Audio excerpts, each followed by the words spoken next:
So let's jump into it with topic one. Inclusive advertising has been a source of great contention, not just for those who are against it, but also those who support the message. Do you think inclusive ads make that much of a difference in people's lives? Do you feel corporations are good arbiters of progressive values?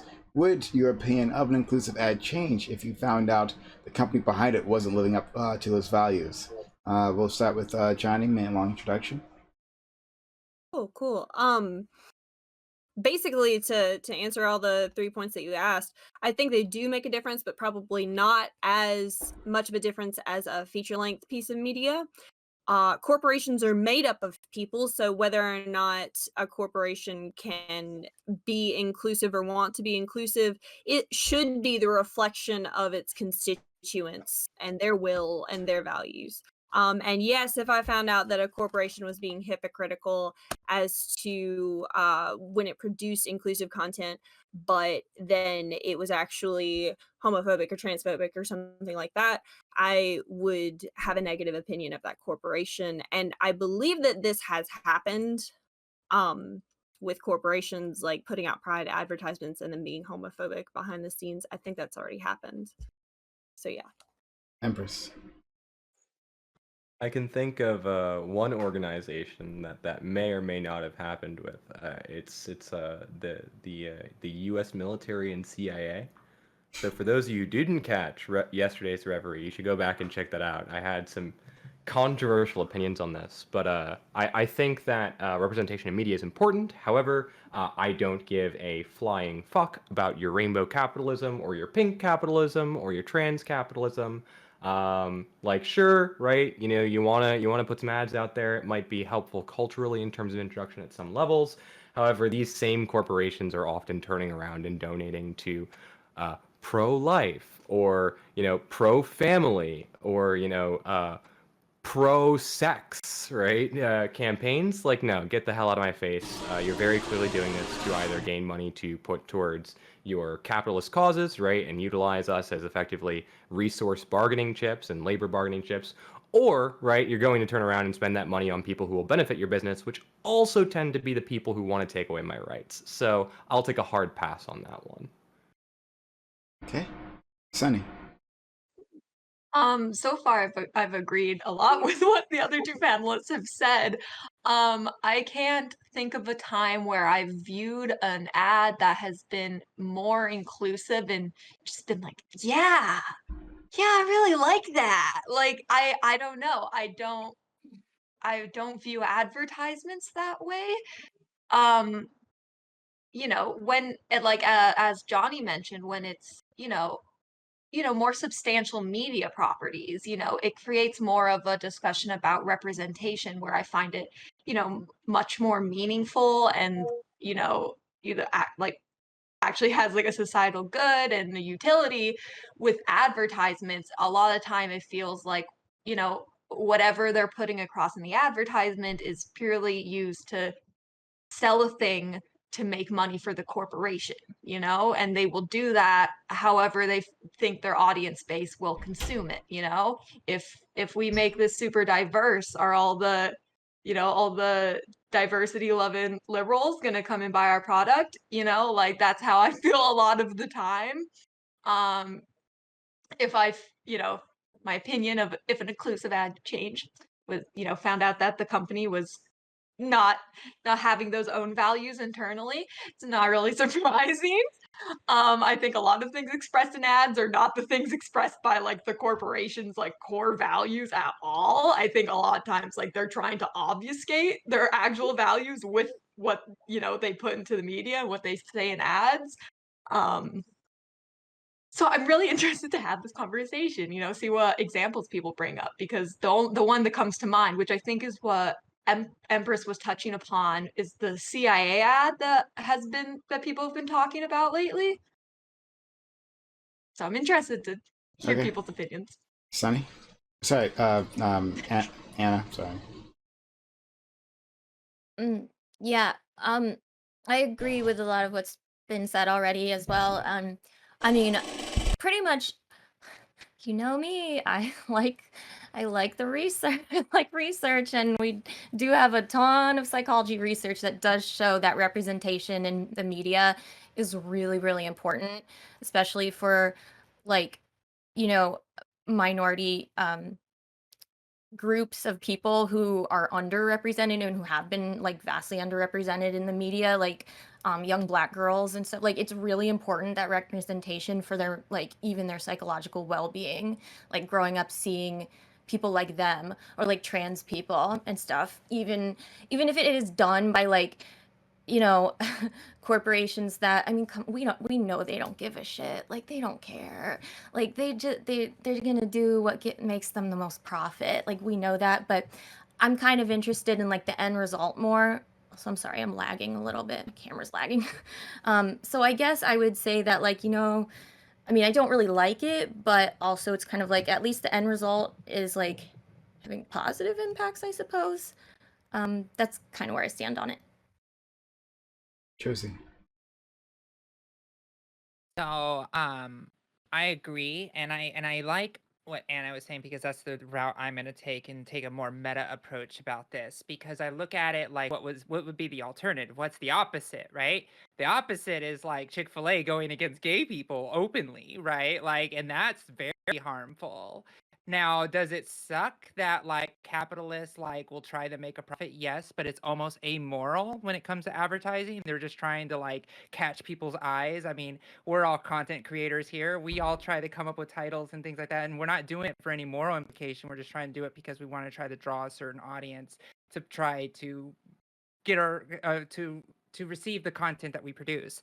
So for me, I look at it as, I'd rather see a world where they're trying to make it better, at least, even if they're completely wrong on it. Like, they need to go to training, they need to figure out, okay, you can't use that word, or you can't say those things. Like, I'd rather be having that conversation than being like, wow, you're blatantly homophobic. Oh, wow, you're blatantly transphobic. Like, I'm gonna cancel you now. I need to make sure that I want to throw away my Harry Potter books. Like, that's the stuff that I don't want to see, right? So I applaud the effort, but we just have to remember that a lot of ad marketing campaigns are amoral, and they're just trying to get dollars, and I don't think we're ever going to be able to like make that not happen. And to me, I'd rather see a swing in the positive direction, where it's a little catty or a little gaudy, or just like a little too much queer in one, like, are you trying too hard type of stuff, than the other way around. And so yeah, that's my opinion on this.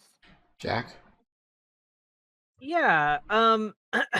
Like, do I think inclusive ads make that much of a difference in people's lives? Well, like, I know there's kind of like this gut feeling of like, well, no, not really that much.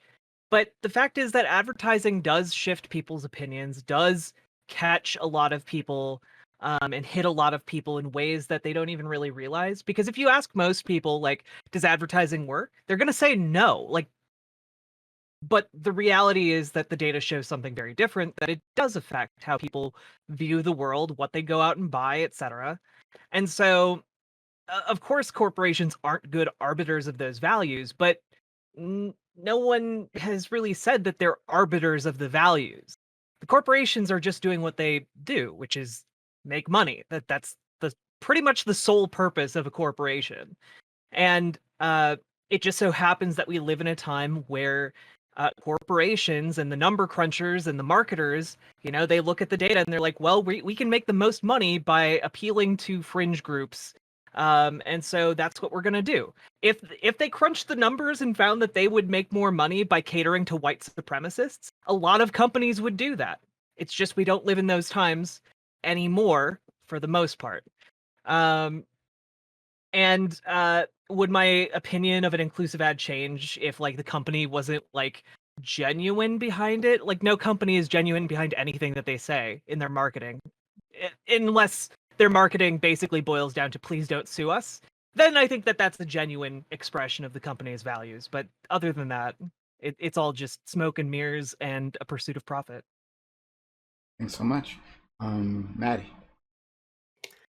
Yeah, I guess I tend to be a little more on the side with Riverboat Jack, in that it's a complicated issue.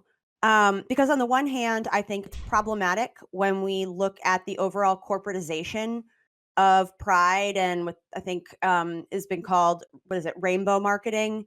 Or it's essentially a form of tokenism where they're trying to feign wokeness or inclusivity because they see profitability in that. But there can be positive societal outcomes as well. So I don't want to negate the impact that regularly seeing same-sex couples in commercials might have on someone who doesn't necessarily have exposure to same-sex couples in their everyday life. I think the normalization of being proud of your gender identity, your sexual orientation, I think that has largely, like, a lot of that has been furthered through like mass marketing just because it's so visible. But it's tough because for a lot of these companies, I also look at how they treat their workers, how much they're just willing to cut workforce if it means that they can improve their bottom line. And like, while that's not necessarily like directly correlated to social issues, it displays like a lack of empathy for people in general. So the fact that they're kind of just willing to do these marketing schemes and put a rainbow on something, or I don't know, like make a commercial that features a famous person who is like gay or trans or whatever, like it just feels insincere and inauthentic. So I'm interested to hear what people have to say, but I do largely think that like I think that there's a net positive. However, we need to hold these companies accountable when they display real bad behavior and yet pretend to give a shit about like human rights. Can I ask how you would propose we do that if we're on God, board? oh my God, that's a great question. Because like pretty much every corporation that does like the friggin' rainbow logos, because we're right around the corner from Pride, right? Every year you see the rainbow logos, and every year you see those logos are not posted in the Middle East, right? You see a lot of these corporations still are funding organizations and political candidates that want to take away our rights, right? Yeah. Like how many corporations had rainbow logos that donated to the Trump campaign, right?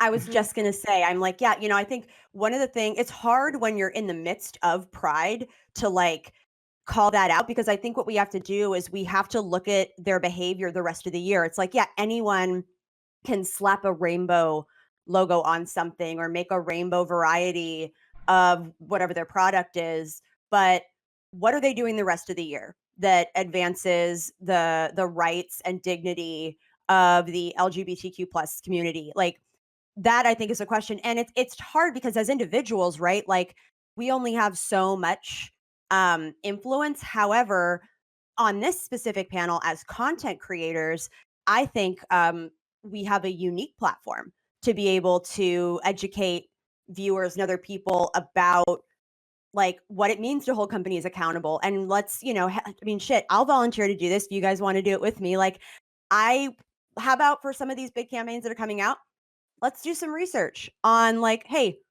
what are these companies? Who else do they donate to this year? Like, how much do they really give a shit about advancing these rights? And then sharing that information. I mean, it's small, but it's a start. And I think demanding more of companies and then pushing for policies that encourage good behavior is a good start. I know that's part of the reason that in the apparel industry, I think for the larger manufacturers, they now have very strict guidelines on like what I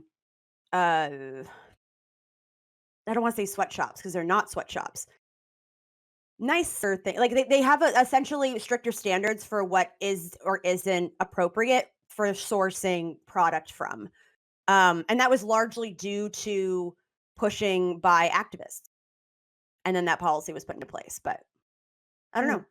It's a good question. But That's those the same fucking policies have question, been isn't found it? to be largely ineffective, and that corporations are often participating in using slave labor while actively saying they're not, and genuinely thinking they're not.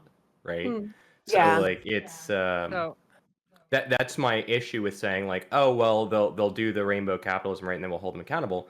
This doesn't seem to work. Mm-hmm. so Mm. I want to It seems dive to be into a problem with capitalism, though. yeah, that's Yeah. what I was about to say, right? Like Yeah. diving into the nuance of like this topic because I'm No trying to like ethical consumption. get to the heart of what we're trying to get here. So we would propose a question about like rainbow advertising or like virtue signaling advertising, really kind of saying, oh, you believe in these virtues, so therefore buy my stuff, right? But I guess in a deeper level, we get to the point where we're like, oh, but capitalism sucks. Well, capitalism always sucks. And I think that the window dressing or how it's like it's a wolf in whatever clothing it wants to be, but it's still a wolf. And it's like I don't know if this conversation is like the way that I would look at it through advertising is like if Chick-fil-A, who's been a proponent for anti-gay legislation this whole time, if they all of a sudden came to Pride and were like trans and rainbows and it's like buy our meals and stuff, I'd be like, that's super sus. But then I think about, well, when do we draw that line and what accountability measures would we want to create? And what are the biggest, darker issues behind all of that and what lurks beneath the surface? So I'm trying to figure out how this is relevant to the major nuance of like the failures of capitalism, but how can we make this conversation get stronger? River, go ahead. Go ahead. Yeah. Well, one of the big things is that as a marketing tactic, marketing towards minorities, where there's like a vocal minority of bigots against them, is an incredibly effective way of marketing your brand. Mostly because what ends up happening is, and you can see this, a really prominent example of this was in like 2013 or 2014. Cheerios put out an ad with an interracial couple. And,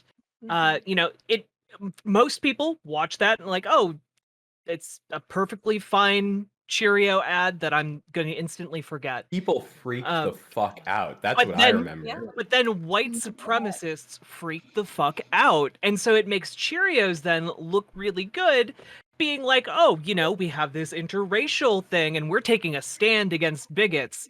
And, then of course that gets more people interested in the ad and that becomes an incredibly effective marketing campaign by basically co-opting the bigotry of the and both sides of the bigotry that the white supremacists have towards interracial couples, but also like the pain that interracial couples experience at the hands of bigots. And so Okay, so I have Yeah. I have a question that sort of bounces off of all of these ideas that this is like all capitalism playing 4D chess and saying that even if it's controversial, all press is good press. And I was going to point out, I'm glad that somebody pointed out that even the mixed race aspect of society has only been on television for the past 15, 20 years. I do remember when that Cheerios commercial came out, it made the news that people were actively sending hate to the company about it. But do we think that this is the best that we can expect with the current system? Because I tend to be one of those people who, when we talk about the government or we talk about the corporations, we have to remember that they are all people. They're made up of hundreds or thousands of people, and they are just people. So if those people are involved in these corporations and they want to make money, yes, because that's what feeds their families, but they also want to use their platform for something good. Maddie, you were talking about using platforms for something good. Maybe this is a good thing and they are not just playing 4D chess. I need to push back on that a little bit because while yes, people make up corporations, systems aren't people. Like the corporations themselves aren't people, and we shouldn't expect the systems that guide corporations to act the way human beings do. Because often Okay, how so corporations just Like I've act been when a it human comes being at a corporation that how- does this. how often this act how often this is, it's like, well, ACAB doesn't actually mean that all cops are bastards. It means that basically the system of policing turns every individual cop into a bastard because that's what the system does. I just want to be really so clear for a minute I before we think get you're lost in this. It's referencing the same with when you people in reference a system. corporation. Go When ahead, you John. reference Yeah. system, do you mean the effects of all of these people feeding into each other? Is it sort of a reverberative effect that you're referencing? Referencing that the core mission of any corporation is to make money, and often when they are doing their charitable, when they're doing their outreach, when they're doing their marketing campaigns towards queer people, they're doing it to make money, not to do They're something doing good. it to do something beneficial. Yes, they're doing No, something But they that is only mutually do that within the beneficial. context of They're whether or doing not it's something that is profitable. mutually. I've been at the Excuse me, I'm table so sorry, during babe. these decisions. They're doing something that is mutually beneficial to not only the groups that they raise money for and donate to, but also to themselves. Yeah, but these organizations They quite wouldn't do literally it if have it didn't entire if it didn't entire come to, like, sections of benefit their themselves. business Are you sure? dedicated Because to ensuring. churches do Am I not this sort coming of thing through? all the time. You know, groups of people who have no collective power, who aren't part of corporations, like Yeah, but people that I've corporations met are through different DSA have gotten systems. together and done these donated things. Corporations and churches are totally different systems. I'm just Why are giving you you some comparing examples them? of I unincorporated things. separate. They're I would sys- they're separate different. They're nonprofits different. from They're different corporations systems that because exist for nonprofits different don't reasons. have that. Maddie, Okay, we're talking over Maddie, each give it a other. try. Maddie. Oh, sorry. Yeah, I know. So, I would make a distinction between nonprofits and like a corporation because nonprofit. I mean, it's in the name. They specifically don't have that profit incentive. So I've been at the table when we've decided on marketing campaigns that capitalize on whether it's pride, whether it's partnering with a nonprofit to like do something where yes, you are giving back and doing some good, which is, you know, that's something that I think is considered. However, that's not really the primary motivator for a lot of these companies to A, like do any sort of marketing campaign that's targeted towards a marginalized group, and B, even to like partner with a nonprofit. So as an example, what I believe it or not, for a year worked for Tough Mudder, if you've heard of them. Yeah. I managed their major sponsorships and like partnerships. And one of the organizations that we worked with was Project Rubicon, I believe was the name. And they like send out vets to disaster areas to provide like disaster relief. It's a great organization, but like in our analysis of whether or not to do this partnership, like one of the major things was profitability. So like, okay, can we tap into their database?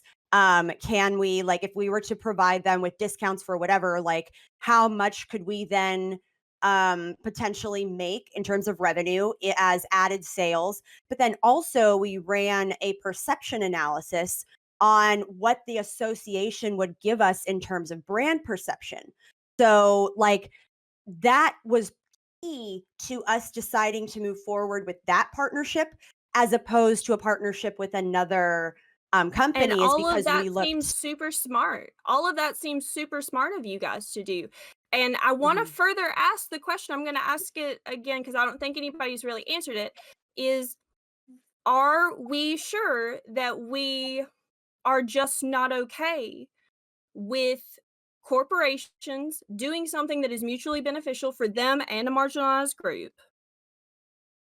And even if it's not their primary goal to help that marginalized group, do you just want the corporations to do whatever and not have helping marginalized groups factored in at all?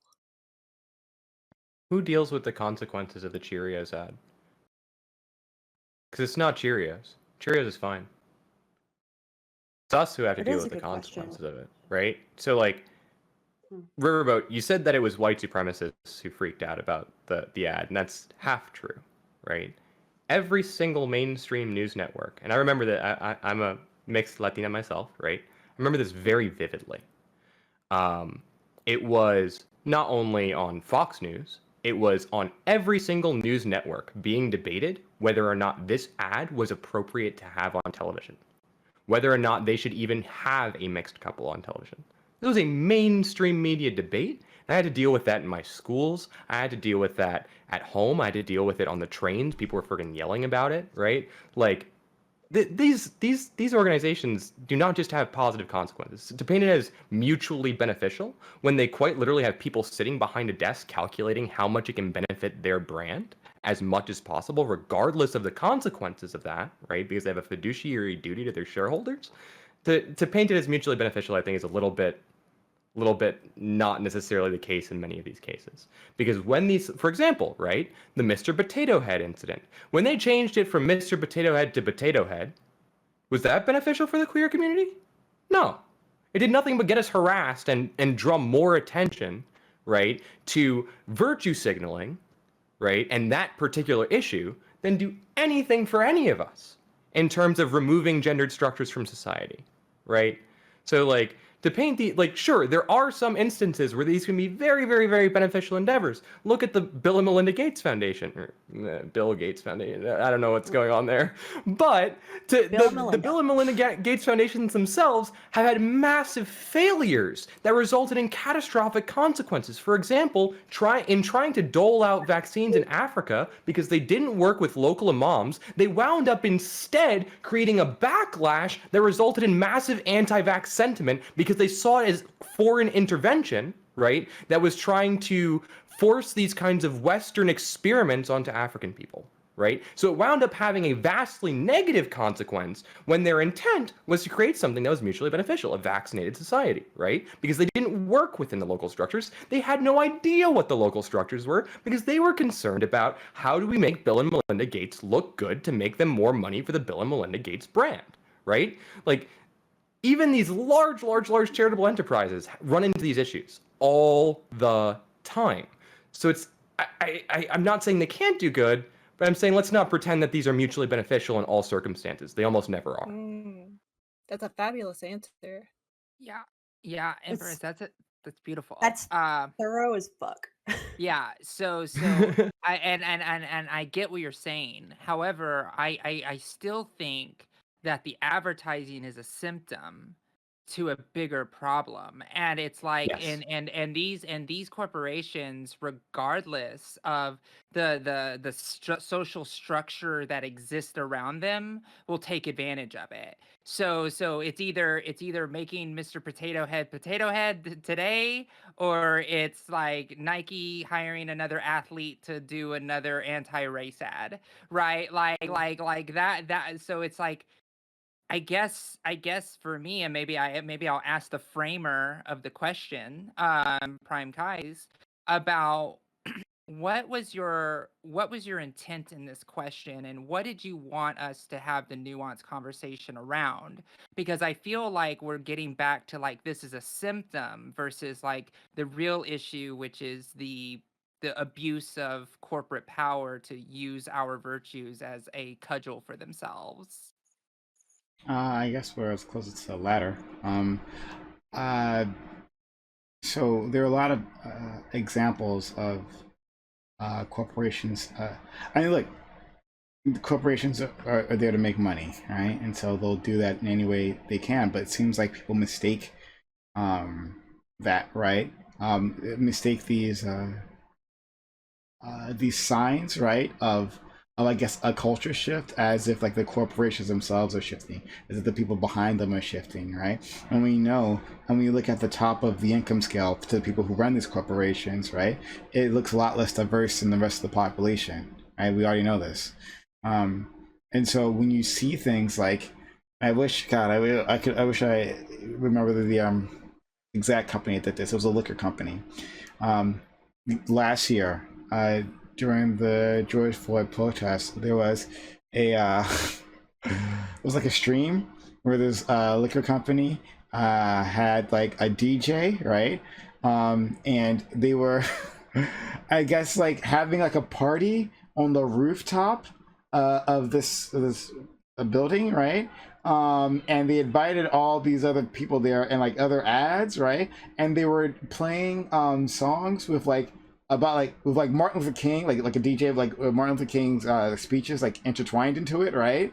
Like, oh yeah, we're fighting for racial justice, like sponsored by all these brands, right? It was amazing. Wasn't that the guy? He was the DJ, and he was like, he played the first part of "I Have a Dream" on, like, with music in the background, and then he He yelled, remixed like, it? Oh, to no. MLK or Yeah, whatever. yeah, Not yeah. the remix. Yeah. Oh, it was bad. It was Oh. really, it was not great. That one is a more extreme example. Like, how is this a thing? That was an extreme example.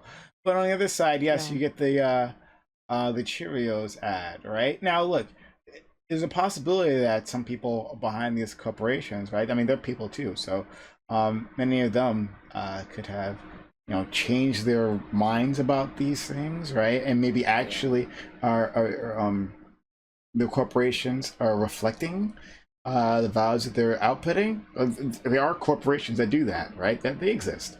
But I think more often than not, that is not actually the case. And I feel, but at the same time, on the other end, right? Because at the very beginning of this, some of you said, well,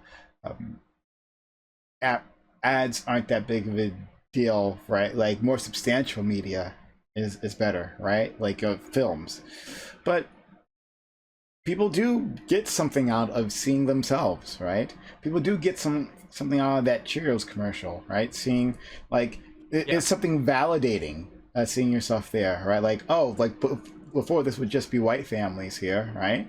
Or every so often you'd see black families, right? Like, and included in these types of things, right?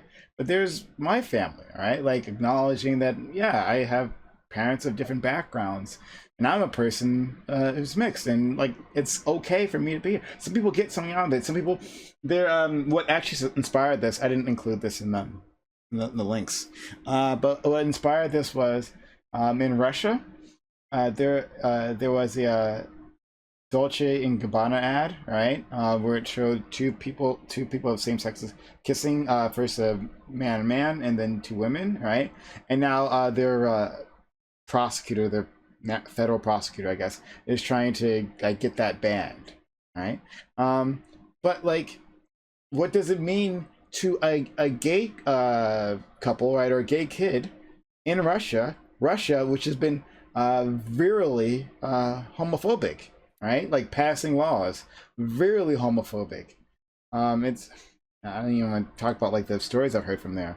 What does it mean to see yourself reflected there? I don't know, that's what I want to talk about. No, that's, I mean, you bring up a good point, and I think that's one of the reasons why even I feel conflicted. I hate sort of the way that capitalism allows corporations that would otherwise exploit people in the pursuit of profit to generate goodwill off of like a marketing campaign. However, I also acknowledge that, especially for like, I'm a white girl, so I'm used to seeing myself reflected in media, in advertising. Like that to me is normal, right? But that's for so many people out there, that's not the case. And I can understand why it would be powerful to see someone that looks like you, that you can relate to, being in, especially when it's a brand that's as high profile as like Cheerios. Everyone knows what Cheerios is, right?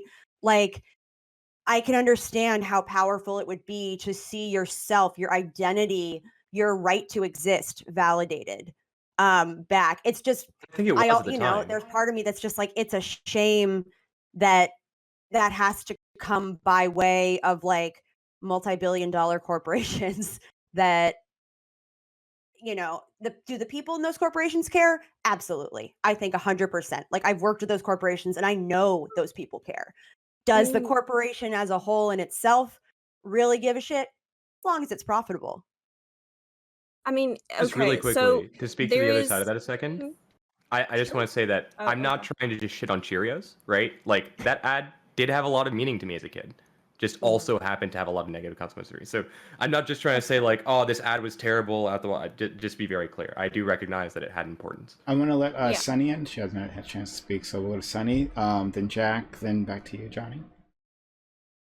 I'm interested to hear if anyone knows of any research on like the influence of representation in ads specifically. Anna, I was specifically looking to you, said you got a Yeah, lot I of got research. some. Okay, yeah, if you'd like to share, or if you're just looking at it right now. I gotta go through my archives. I mean, no worries. there's got to be a ton of research on this stuff. I'm super There is a interested ton. in There's that. a ton, yeah. Yeah. Then again, as Anna will probably tell you, not all research should be held equal. Yeah, So- totally. Yeah. It's but important to look at the literature reviews, which are Yeah. like the reviews of like all the accumulated research and stuff. So, Mhm. yeah, the aggregated stuff. yes. What I'm kind of interested in here is if there is a differentiation to be made between ads that are just representing people that are anyone besides like cishet white people. There's those ads that are that have representation, and then there's the ads that I want to call like the woke ads, the ones that I feel are almost trying to mimic a culture, the culture of wokeness, if you will. And those are the ones that I take more issue with, when it comes to the ads from companies selling their products. I agree that it should reflect the population of that, that they're selling to, but also like, just it should be like more diverse. And I honestly ask for more diversity from that, because it's still not at a level that's acceptable, especially when you think of diversity of ability and diversity of body, and like, there's a lot that is still to be done to be, fully it can't ever really be fully representative, but to be better. But like these ads that really, get people's like knickers in a bunch, that are kind of mimicking woke culture, like that's kind of how I perceived it with the CIA ad. Like I think back to the Kendall Jenner ad, the Pepsi one, that was terrible. Like these ones where it's not that they're they're just utilizing representation, and they're hiring different actors of different races to play these people in commercials. If anything, yeah, that is a net good, and especially it is giving jobs to racialized actors, no longer giving all the fucking TV jobs just to white people. Like, great. But when it's pushing like an idea, and it's really trying to like show that, hey, we agree with that, like yeah, protest, definitely, Kendall Jenner. But buy Pepsi when you do it. That's the stuff that it makes me feel grody. Just hand it to the police officer, and then they'll see. Let's go to Jack, Johnny, then Anna. Yeah, if only we'd had Pepsi during the BLM protests, everything would have turned out differently. If you gave it to people in Georgia, it would have been illegal, though. So True. Yeah, I mean, like I don't like the commodification of identities just on a basic level, and that's kind of what capitalism seeks to do to like LGBTQ people. You can see it during Pride, etc., etc. But I am like, to its credit, like capitalism does do a couple of things very well, and one of the things it does is assimilate things to a status quo. And I think that we can largely see that happening with like LGBTQ identities over time. And, I think that might be that is a positive, right? I think it is positive to have more groups of people, whether they're queer or people of non-white races, being included into the status quo of society. I think that's all like largely positive. I just think that it is also indicative of a wider trend of exploitation at the hands of capitalism, but that doesn't mean that it can't do good things sometimes, So it's a complicated thing. And Johnny, and then Anna. Okay. Had an epiphany just now. I realized just now that I had forgotten. I have been queer representation in an ad. I have done that job before. I have worked as a model since approximately 2012, and I've done at least 2 commercials at where women held hands, and there's party scenes in the background, and everyone is kissing, and it's an art project. I'm not sure how many people know this, but like a lot of art direction goes into these ads, and a lot of people in the arts are queer, and so we're all congregated there. You're gonna have at least one queer person on a set if you're filming a commercial. And I have bonded with a lot of people in my community that way. But doing that is paying us, doing that is allowing us creative direction. And I realize that we've been focusing on the really corporate level here, but a lot of people who are in the arts, we're not getting jobs from corporate sponsors, because that's Kendall Jenner's job. They've got like 10 celebrities and they all get the sponsorships. That's fine. The rest of it comes from small businesses. And those small businesses may not plan to have 2 girls holding hands in their ad for their bar, but hey, whatever, we're gonna do it, and we're gonna dance around and make it look cool and put it on TV. And that was all the creative art direction of queer people that went into that. So I think that needs to be taken into account as a net positive as well. Conversely, I've also been in a situation where I've done jobs like that. Specifically, for those of you who know me IRL, you can actually go find this.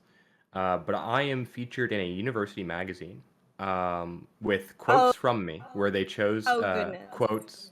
Yeah. Can I interrupt you for just a second? I'm so sorry. This is really bothering me. Like this thing in chat that's like, you're not visibly queer. I realized that that's not like, no, to What be does visibly visibly queer is to mean? kiss Come on, are another we one, doing is this? to kiss and hold hands What with does another that girl in an mean? ad, which I've done. What does that mean to be physically For you to determine what's Vis- visibly queer or not, like, no. Am What I does that visibly No, no, no. queer? To I've been hold told hands no with at another least girl in twice an ad. today. So Look, you're not visibly queer unless you're wearing at least 12 rainbows, okay? The straights okay. I the mean, I straights prefer to don't wear do those under And my have clothes. 15 Is that nose supposed Where are to your rings. count? And cup yeah, like, pants? please. But just to finish my anecdote Andy story, right? Who is this arbiter Um, of queerness? In Okay, my sorry. instance, I was, they photographed me sitting across from the director of accessibility at my university. And I gave them a bunch of like quotes, and they like selectively pulled from those, right? Pretty standard stuff. They took the one like part of it where it was like slightly positive towards the university, and they put that as my quote. And the woman I mentioned that I was sitting across from in those photos is now fired from my university because of my advocacy, right? So she was super abusive towards students, pretty fucking racist. Like we had multiple testimonies from students that we had to bring to the administration when she was getting evaluated. Eventually led to her firing. So like, there are multiple sides to that, right? Where they effectively, right, reached out to disabled students, right, found whoever was willing to sit down for them, and used them to make the university look as positive and accessible to disabled students as possible. But if you ask the same students who are featured in that article, both of us actually, the other girl featured in that article, the front cover of that article, was also lobbying to get that person fired, right? And we actively tell people with certain kinds of disabilities don't come to our university, but they're using us to advertise anyway, right? So it can go both ways, and more often than not, I think it leans towards the former. I didn't get paid for it, right? A lot of the time, a lot of people do these jobs for free just to get notoriety, as I'm sure you know Johnny, having worked in the industry, right? So it's like, yeah, it can also be very abusive as well. Anna? Oh, yeah, I just wanted to say that like some of the just like some things that I found on of like research meta-analyses of like research has shown things like just like to give an example that basically like that a lack of representation in media and ads can lead to negative psychological outcomes for those with identities that are underrepresented or negatively portrayed. Like this has been found repeatedly. in studies like over decades. For example, this was a nationwide study on the effects of television exposure on the self-esteem of elementary age children, showed that TV exposure related to lower self-esteem for Black girls and boys and white girls, but was actually related to higher self-esteem for white boys. I mean, I think we know why. That's kind of self-explanatory, I feel like. And yeah, like it seems to be that there's quite a lot of research on this. A lot of it is focused on, to be fair, on like the self-esteem of like children, and particularly children of like minority groups and stuff. But I mean, personally, I do still find that to be important. I think it is still important that, like, I do think that you know, having like when gay kids or like trans kids, like they're feeling really shit about themselves, I think that's still really important. And I guess that's another reason why I do think representation is pretty crucial, I guess. Josie? Yeah, wanted to say. yeah. Thank you, Anna. So I agree. My theory of change, in at least in my scene, is visibility. Right. The more visible we are, the more out we are. The faster the world will change. That's how we won gay rights. That's how we're at the point we are in trans rights. Like, this is the reality of the way things are. So I those studies sound super right. Like, so I haven't checked them myself, but that sounds pretty solid.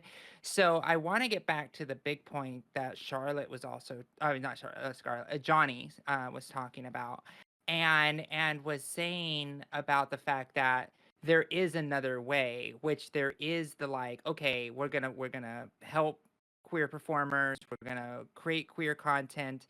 And there's a lot of companies that make binders, for example, and actually do, sell products that are specifically there for LGBT communities. Like, there's like special sex stores that are there for, like, people of all body types, and, things of that nature does exist as well. And I think that how can you be one of those companies if you don't do the same type of marketing that the big wigs are doing, the big corporations are doing? And so sometimes that can also be lost, because I think sometimes we're like, no, it's corporate marketing. It's like, no, that company is like queer owned and sells binders and gaffs for like trans people. I think they're on the Right. level. Right. So I think that there is another way that we can look at this as well, as like, okay, like this organization, it is the part of the spirit of who they are. And I think that there is an ethical way to do these things that go beyond like the Caitlyn Jenners and yeah, I said Caitlyn. I'm sorry. Sorry. Yeah, dang it. Going through Queer all that representation, but it's only Blair White. yeah, right, Blair White, right. But yeah, so I think that, it can go the other direction in a really positive way, and sometimes we have to throw a rainbow on something if it's a queer-owned company. Like, I think that's a fair thing to do. So I think like that, just consumers just need to be smart about it. But I think a little kid seeing a trans person in a commercial is super powerful, because I'm thinking about it right now, and I don't think I've ever seen it. I don't think I can recall any period of time where I've seen like a trans mainstream advertisement where like there was a trans person. Outside of the last couple years, I've seen like maybe 2 Yeah, or 3 now. maybe now, Yeah, a few right? here and there. So that would have helped me a lot when I was younger, if I saw more trans women in like not just media but like advertising as well. I didn't really think about that. Like, I used to have this, and self-esteem is kind of true. I don't want to be super anecdotal, but I used to have this complete weird feeling around other white men, tall, good-looking white men. I was just like, oh, I'm inferior. Like I used to feel that way. I was like, oh well, that guy's gonna talk and he's just gonna do everything. He's gonna take a girl. He's gonna do all that things, and it was just like that.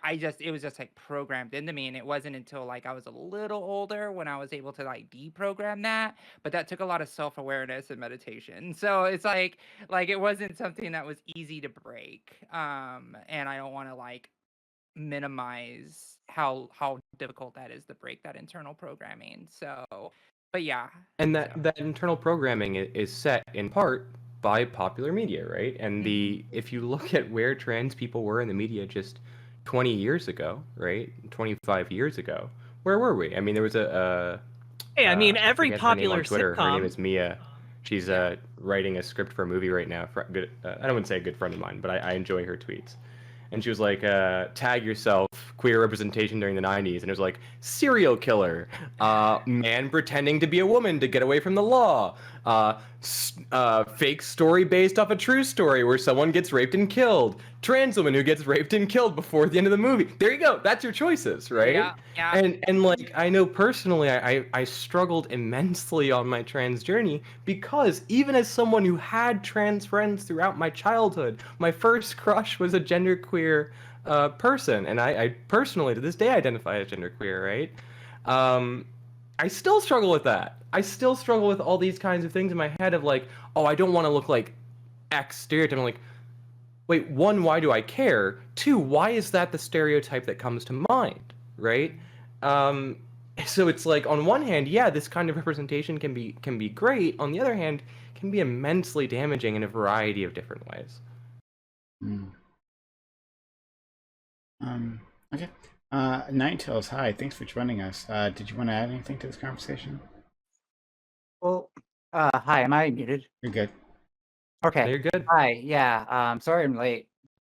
Definitely was fighting an uphill battle. I think definitely for one thing, representation is just simply if it's negative or positive representation as far as whether it's good or bad. So it's kind of a no-brainer. I had something, but I guess I kind of forgot about it by this time. So I don't really have much to say.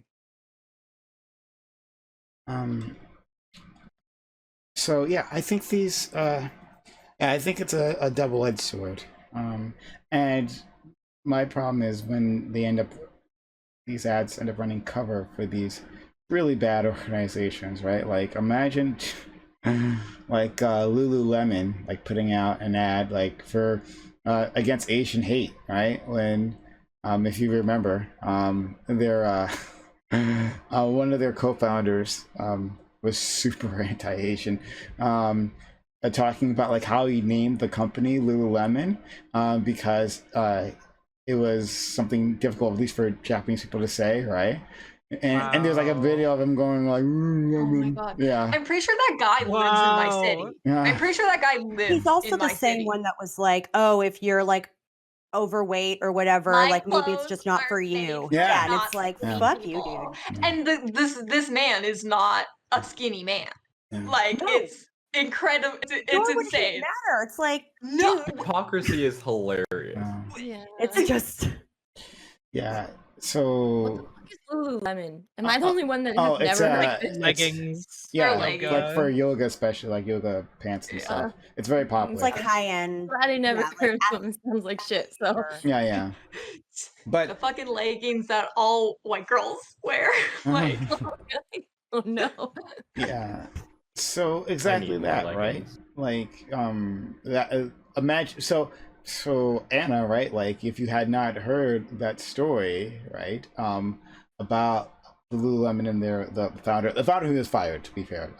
They tossed his ass. But if you had not heard that and then saw like an ad against Asian hate, like what would your feelings towards that brand be? You know, like oh, they look like they're doing something positive, I guess. But like Yeah, you know, no, I would have been. I feel like I might have been. I mean, I like to think I'm at least a little bit more, I don't know, aware, but yeah, like it'd be easy to kind of fool someone, yeah, into thinking like, oh, look, there's a good cause there. But yeah. Yeah. And I think even worse, or maybe I'm thinking of another brand. There's so many of these that started, but like I remember there was this one brand in which they also had like a good public image, but like behind the scenes, like in terms of um, how the women in the office were treated, it was bad, very bro culture type thing, right? We're seeing this in video game space as well. So it's just that I wanted to call out these companies for what they're doing, but also acknowledging that what they're doing for the people on the receiving end of those messages can be positive. So it's a complex issue. Right. So, I was just looking at the Lululemon thing, Mhm. and oh boy, it's nasty. So it's actually the whole didn't realize this till now. Whole company is based from my city. Mhm. Terrible. And that the controversy that led to the person being fired, it was the art director, not the CEO. However, the CEO did resign. But it was the art director who was fired because they promoted a racist T-shirt. Oopsies. About the COVID-19 pandemic that said bat fried rice. Okay, That was that's what it fine. was. That was what it was. And there was a Wow. design, and I'm not gonna go Before into they it. do anything, Yeah. like Or like I don't know, like there are lots of examples of companies doing stuff like that, right? Like even Oh even yeah, like like oil Urban companies being Outfitters. Yeah, Urban Yeah. Oh Outfitters. my I remember god, that with one. that shirt that just said "Eat Less" all over it. Yeah, I yeah. remember that shit. Wasn't there a, I can't that's remember like what company it was, but they literally had a shirt that was Yeah. it was like That was a much monkey business, and then they put it on a black kid in their ad, and it was just like, It was either Gucci or why? Moschino. It was one I of can't those like remember what it was. high-end brands. They had soon like And it was like a really Martin figurines. is going to opportune be time because it was like Yeah. right in the middle of protests in South Africa, and like Yes. They had soon figurines like in their stores shops got too, Lockheed that storefronts looked got like Martin. raided. that. I'm sorry. Lockheed Every Martin's going to be single like, we're celebrating Pride, and all of our missiles are going to have rainbows on them, like inclusivity. Well, there Lockheed was actually a thing Martin. recently where Lockheed the, Martin. either the Air Force or the Navy had their first all-gay like fleet, and I was like, great for you, but who cares? Or someone pointed Yay, out in chat, murder. how was House, like Dr. House, the IC Pass social norms guy, anti-trans, even woke shows back then were not there yet. And I know the scenes that you're referring to, because I went through a phase while I was early in transition where I rewatched most of Dr. House, okay? Don't you fucking judge me. And I was like, Good show. wait, how is this I here? had that same What? phase, Like, he's but it was supposed to be the guy who depression. doesn't give a shit. Yeah, And he's same. like telling this like person who is very clearly, they're intersex, right? Like, no, you're not a woman, you're biologically a man. Oh my god, I Like, forgot about that. it was so Oh bad. my It God. was so Well, bad. how Like, could I you- get it. It's a byproduct of his time. But like, again, this is House we're talking about. It's like House was kind of in garbage. character, but also Oh. very not aligned with how you would think of House, right? It's like they were so stuck on the transphobia at the time that they couldn't even get their fucking character right. Love you, Hugh Yeah. Laurie. Hugh Laurie's still great though. I mean, like, and this is maybe another part that we haven't really touched on, but like companies using woke marketing to kind of launder their own image and kind of like try and absolve themselves for things that they've done in the past. Like, you can see that with like oil companies. Like, oh, there's a giant oil spill. Oops, did we cover up global warming for 50 years? Well, guess what? Save the environment, folks. Here's a 30-second ad. It's really pretty. Look at it. What's Isn't that nice? Right now, an ad that I keep freaking seeing, I don't know if it's just in Canada or whatever, is for Budweiser seltzer. You know, they made their own White Claw like everyone else did. And the way that they market it is that like they have a bunch of folks sitting around drinking it, doing nothing, and being like save the planet while sitting on your couch, and saying that like with every can bought and drank, it's like going to help Canadian waters, or something like that. And it's, oh man, there's so many corporations that are going hardcore with the like save our planet, and they're like, don't look at our carbon emissions. Don't remember that time we dumped all of our ignorant, toxic waste into your calling local us water buying supply. more seltzers, okay? I Well, see you. Don't ask about where the waste goes. Just don't. No, don't talk about that time we monopolized like all the water rights in Latin America. Please don't look at that, please. Free water, yo. You Save don't the need planet, water. bro. Self Come on. water. Democratically elected socialist You'll government be with the fine. CIA. So don't forget that. Oh boy. We're just a fun banana company. Don't look at our history. Fun bananas. Hudson's Bay. We got cool looking blankets. Mhm. I mean, even now with so many tech companies, here's the dirty secret about a lot of these companies like Tesla who need to power their electric cars. They have to get like the lithium, and I think like platinum is another one. There's a few different minerals that are absolutely required for those like batteries and their engines. Yeah, those are sourced in conflict zones, in mines that like regularly use like child labor and shit. Yeah. hmm Yeah. Wonder why So they're for all this thing conflict where like zones. Elon Musk is like, oh, I'm just trying to save the world and like Elon Musk. make us better. It's like, yeah, it's hard to take you seriously when like your means of doing this involves like child labor and Wasn't he like, also trying to monopolize like all the lithium in South America? Wasn't yeah, that a well, thing he was and trying to do? Yeah.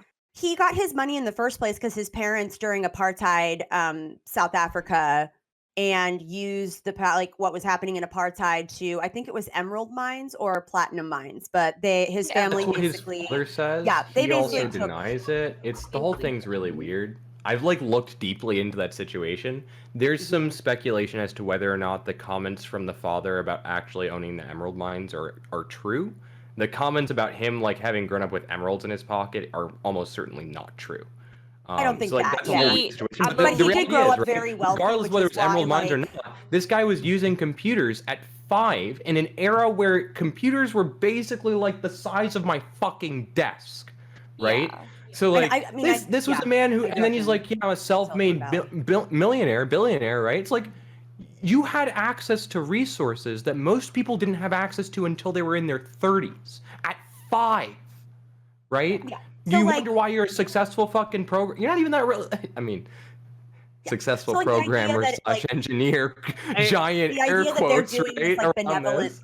the idea that like, oh, I'm doing this because I'm being benevolent because I want to like, save the world. It's like, okay, Sure, could it's you good like save the intentions, but you're world by also an not egotist. like By pumping abusing Dogecoin people? on Twitter, like sorry, saving the Yeah, world.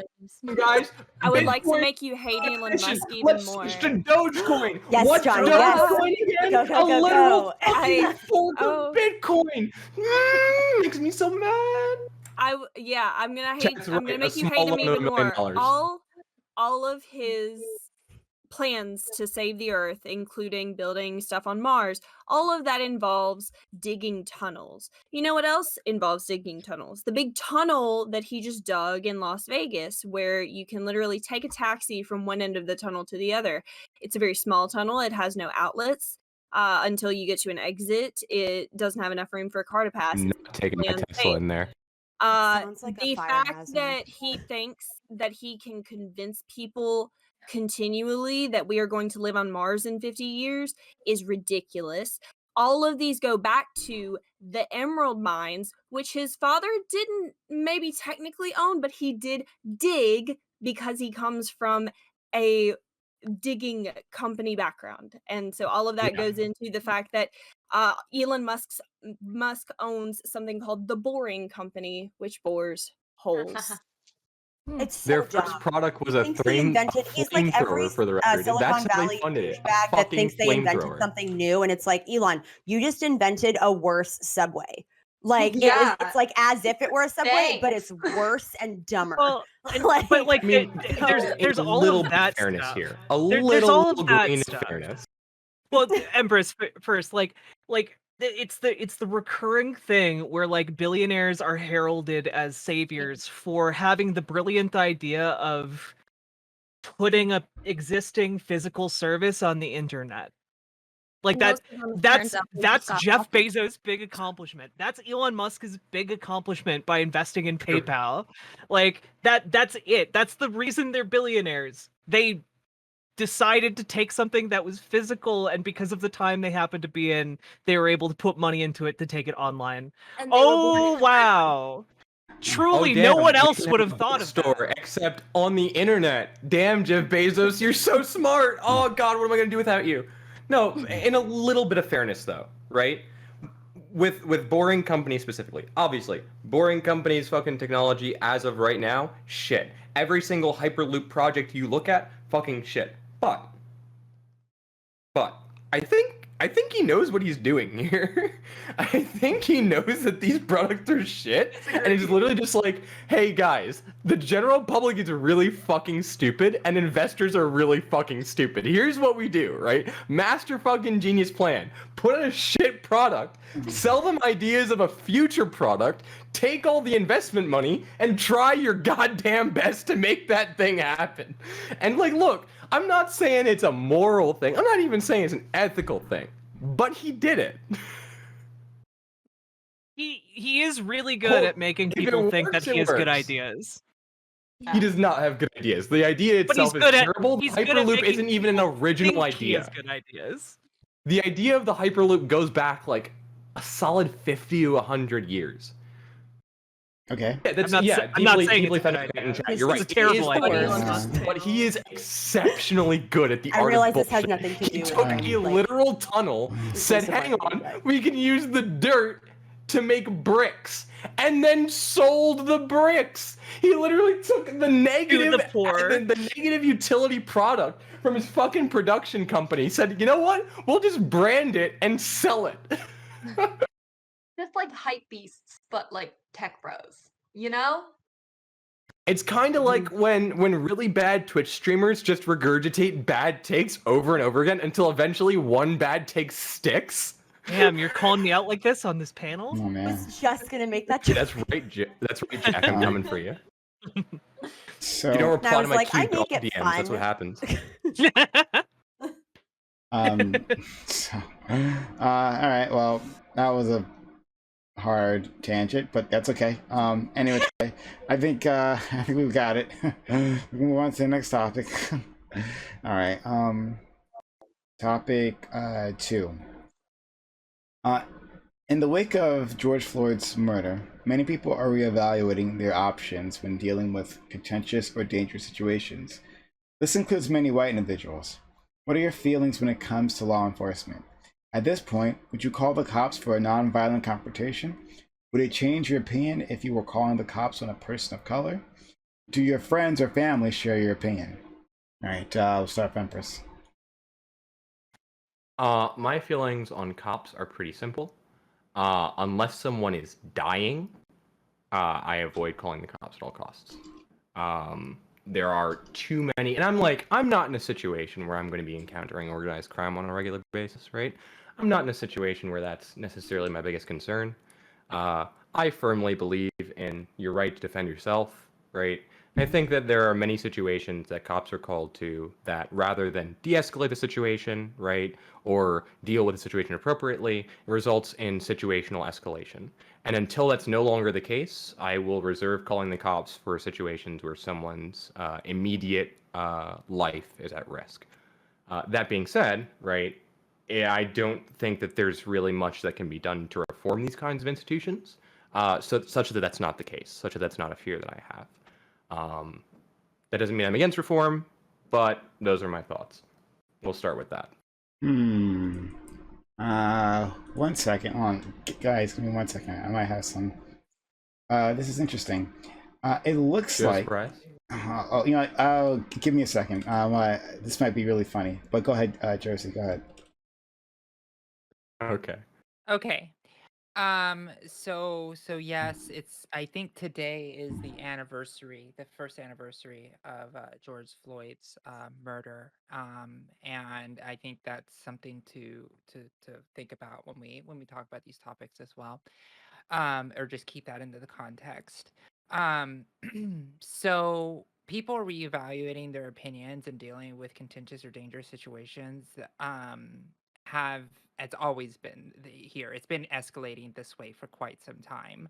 I don't think that I think the wake is right. So the wake we have been reevaluating. And what are your feelings when it comes to law enforcement? So this is actually a pretty intense conversation for me in this particular point, because my father is actually a corporal for a small town in Texas. Like, he's a straight up cop, like a cop. Like, he's like a leader. And so for me, it's like, when I think about my feelings when it comes to law enforcement, I think about my dad, that raised me, and I think about all the conversations that I've had with him, on this point, where I will have a conversation and have a nuanced conversation about something, and he'll be like, "Oh, okay, I can kind of see where you're coming from," but then when I come back that next Christmas, he's even more radicalized, and all of the arguments that I had before are now morphed in this rhetoric that he's being fed by he lives in Texas, so it's the conservative media. So then all of a sudden my position gets more radicalized when I've made no such claims. And so when I think about that law enforcement, I feel bad, because my dad, he's a good cop, right? But I don't know what he's doing out in patrol. I know that he's getting a lot of like medals and things, but I don't know if that's a good thing or not. So I think about that sometimes as well, because I'm just like, oof, like, he has these opinions now because of the right wing radicalizing his point of views, where he has like a thin blue line flag, and and I can't tell him he's a cop. He actually is a cop, and it's like, it's a really hard conversation. It's actually made distance between me and my entire family, because I'm just in California as a whole, and they have no conversations with me. Also, I'm trans, and the relationship's gotten much weaker since then as well. So that's one thing there. I know I kind of went into a big tangent there, but I think that does give me. I think it was important for me to add it contextually, because I think I don't get to make that point a lot when I'm in panels, because I never get the opportunity to say, "Hey, my dad's a cop." But so at what point would you call the cops for nonviolent confrontation? Nonviolent. I need to know more. Like, I don't know.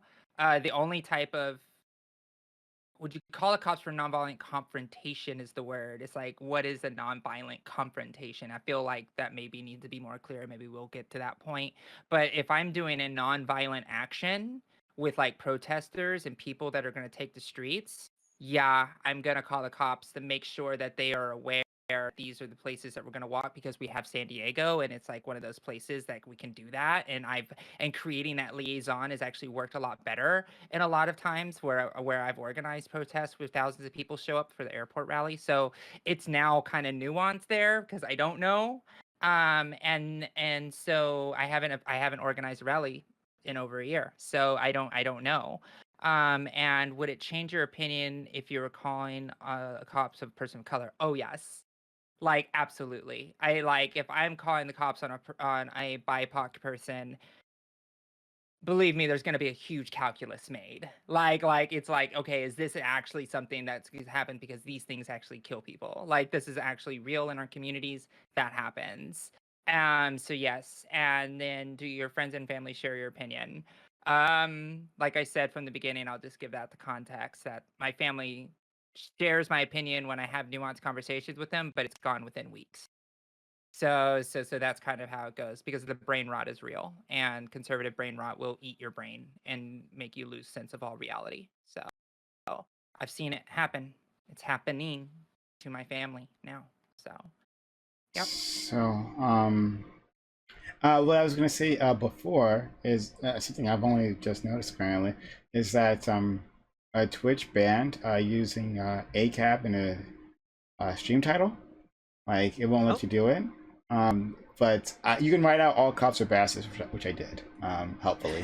But you can't put ACAP, which I'm just finding. I know I've done it before in the past. But okay, well, that's a new thing. Anyway, but Okay. let's go to RoboJack. Yeah. So what are my thoughts when it comes to, or feelings when it comes to law enforcement? Well, basically, cops don't actually solve that much crime. Only about 2% of crimes are like actually result in conviction. Only half of crime winds up being reported to cops at all, and of that, like it's a slim fraction actually goes to arrest and charges. So, like, how effective are cops is one question. My feeling is not very. Um, and would I call cops for a non-violent confrontation? I guess it would really depend on what that would entail. I can't imagine that I would. I've only ever had to call the cops like once in my life, and honestly, the cops didn't need to show up. All I needed was an ambulance. And the cops didn't even do anything when they got to my house. My dad was having a serious medical situation. It was the EMS who showed up, who actually helped and fixed the situation. Um, and so I've never had to be calling the cops for any other reason, I guess. Also, most cops aren't going to get there in the middle of a crime being committed, like they show up after the fact, for the vast majority of the time. And would it change my opinion if I was calling the cops on a person of color? Like, again, if it's a nonviolent situation, like I wouldn't call the cops at all. And if it was a violent situation and there was like a black person trying to kill me, I mean, I guess I would call the cops, but like they aren't going to get there to do anything. So I'm probably better off taking a different tactic to defend myself or trying to negotiate or something like that. Do my friends or family share my opinion? My family, not so much. Friends, to an extent, I think. I think I'm a little bit more ACAB than a lot of my friends. Okay. Thanks so much. Next, Sunny. I think my white normative family is one of the only ones that shares my ACAB feelings. And I'm lucky in that respect. I growing up had a few run-ins with the cops, a few instances where they were involved in my life. Primarily in situations of mental health crisis and abuse. And across the board, they have, like, the institution of the police have done a great disservice to me and my family. In times that we have looked to them, or I've looked to them for aid, when I was a vulnerable kid, thinking the police are the people who help you, and have been let down. And I have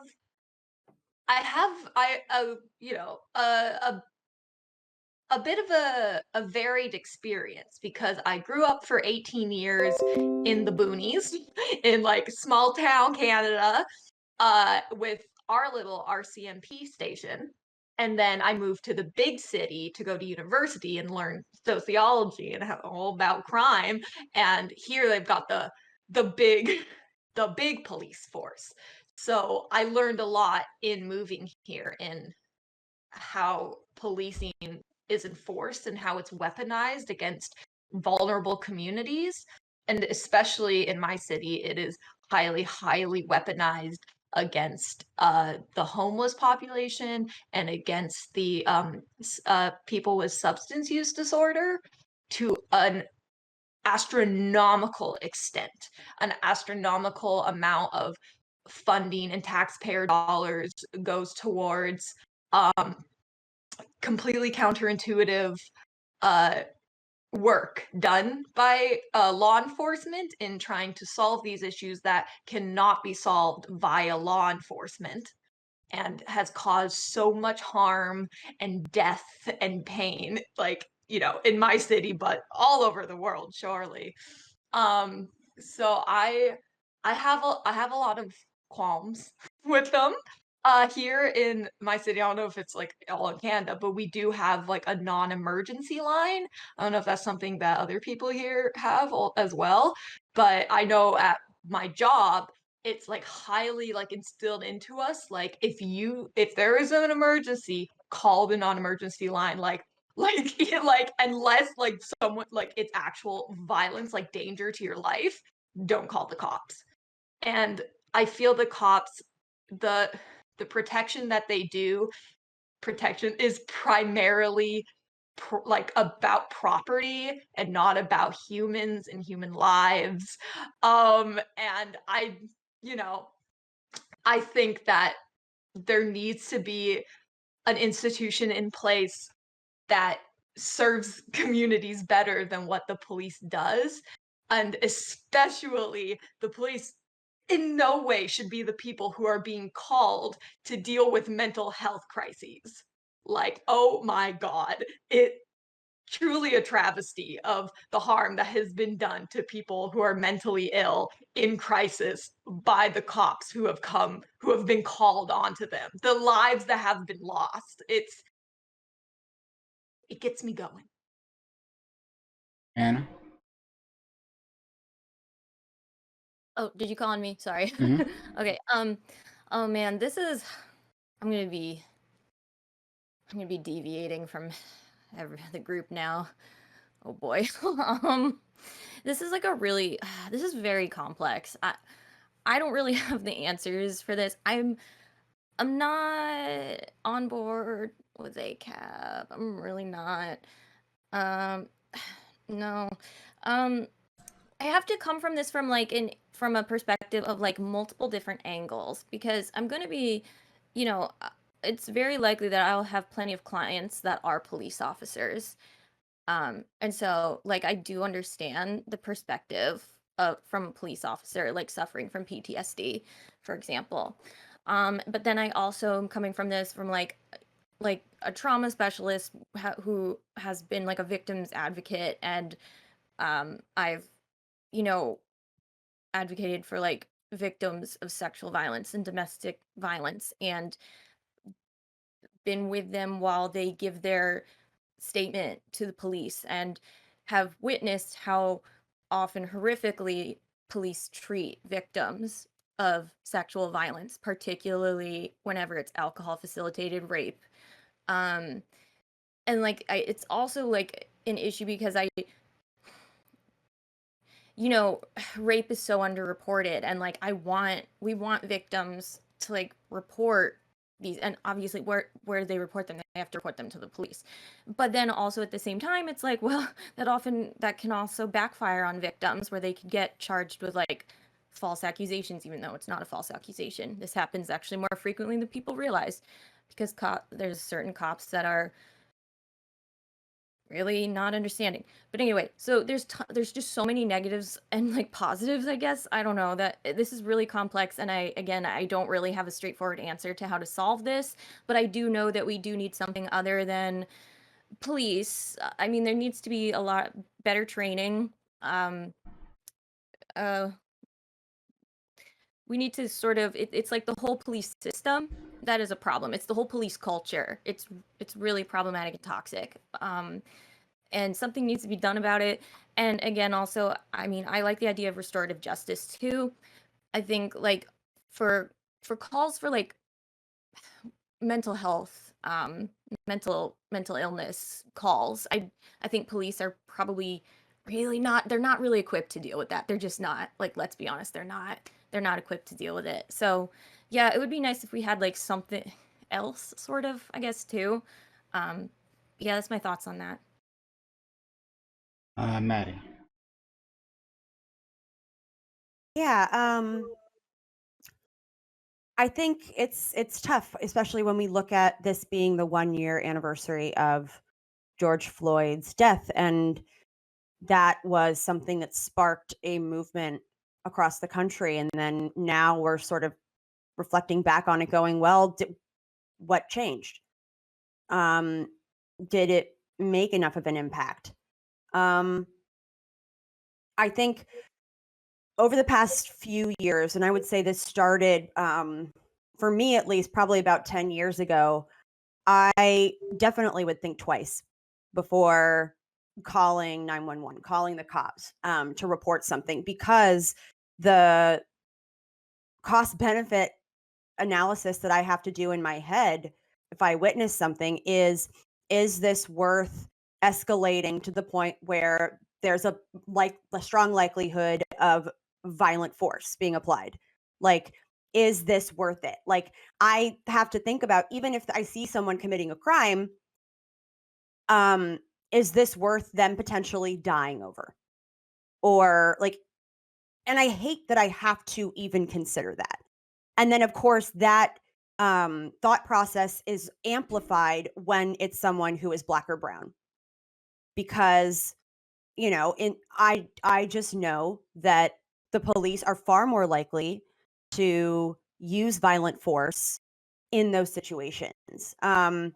But I will say it's also made me a lot more cognizant. When I lived in New York, I did this all the time, where if you see the police talking to someone or like pulling someone over, I by instinct would just get out my phone and film. Because I know, I mean, especially in the case now of George Floyd, without that video footage, I don't know that they would have, like, even charged him with the crime, certainly not have found him guilty. Even with that body cam footage, it was the initial outrage over the incident was because I think it was that brave young, I think she was a teenager, and it was her video that she was filming that sparked outrage. So it's at least affected me on a personal level of how I interact with the police. Um, if I see something where I don't think, like, there's no violence happening, I don't feel as though like I'm not having my life threatened, whatever, I kind of err on the side of not calling the cops.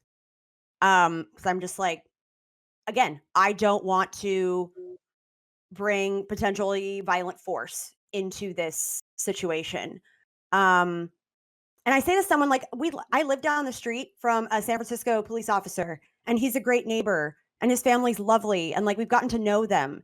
And it's hard because I think it's like when I get upset over this stuff, or I talk about reforming the police, like I'm talking about reforming the police as an institution. I'm as a structural force in our society. And I think the way we like even approach that and think about reform is there needs to be accountability. There needs to be accountability for their actions. I think either eliminating or significantly reducing qualified immunity is a great start. But also, I don't know. It's tough because we also expect the DAs that work hand in hand with the police to investigate crimes. We expect that same DA to then also like pursue charges against police officers, oftentimes people that they have worked hand in hand with. But I think accountability is a big one. I think reducing the amount of pressures that we put on police to respond to like nonviolent calls. So more social workers on staff, basically like the whole idea behind defund the police, I think is also another good thing. And then a third thing is just, I think it's been spoken to a little bit already, but training, continuing to train police in de-escalation, continuing to train them on what is and is not appropriate behavior when dealing with the public. Because I know you guys probably feel the same way I do when I see a police officer abuse their power and belittle and talk down to someone because they know they're in a position of authority. That fucking, like, when I see that, it's like smoke comes out of my ears. So I think a lot of that's down to training. I think a lot of that is holding bad actors accountable. And then also starting to rethink restructuring. Do I think that's happened yet? A little, but at least we're talking about it now more seriously than maybe we have previously. Sorry, I know I went way over time. I just have a lot of feelings. Thanks. Ninetales. Ninetales?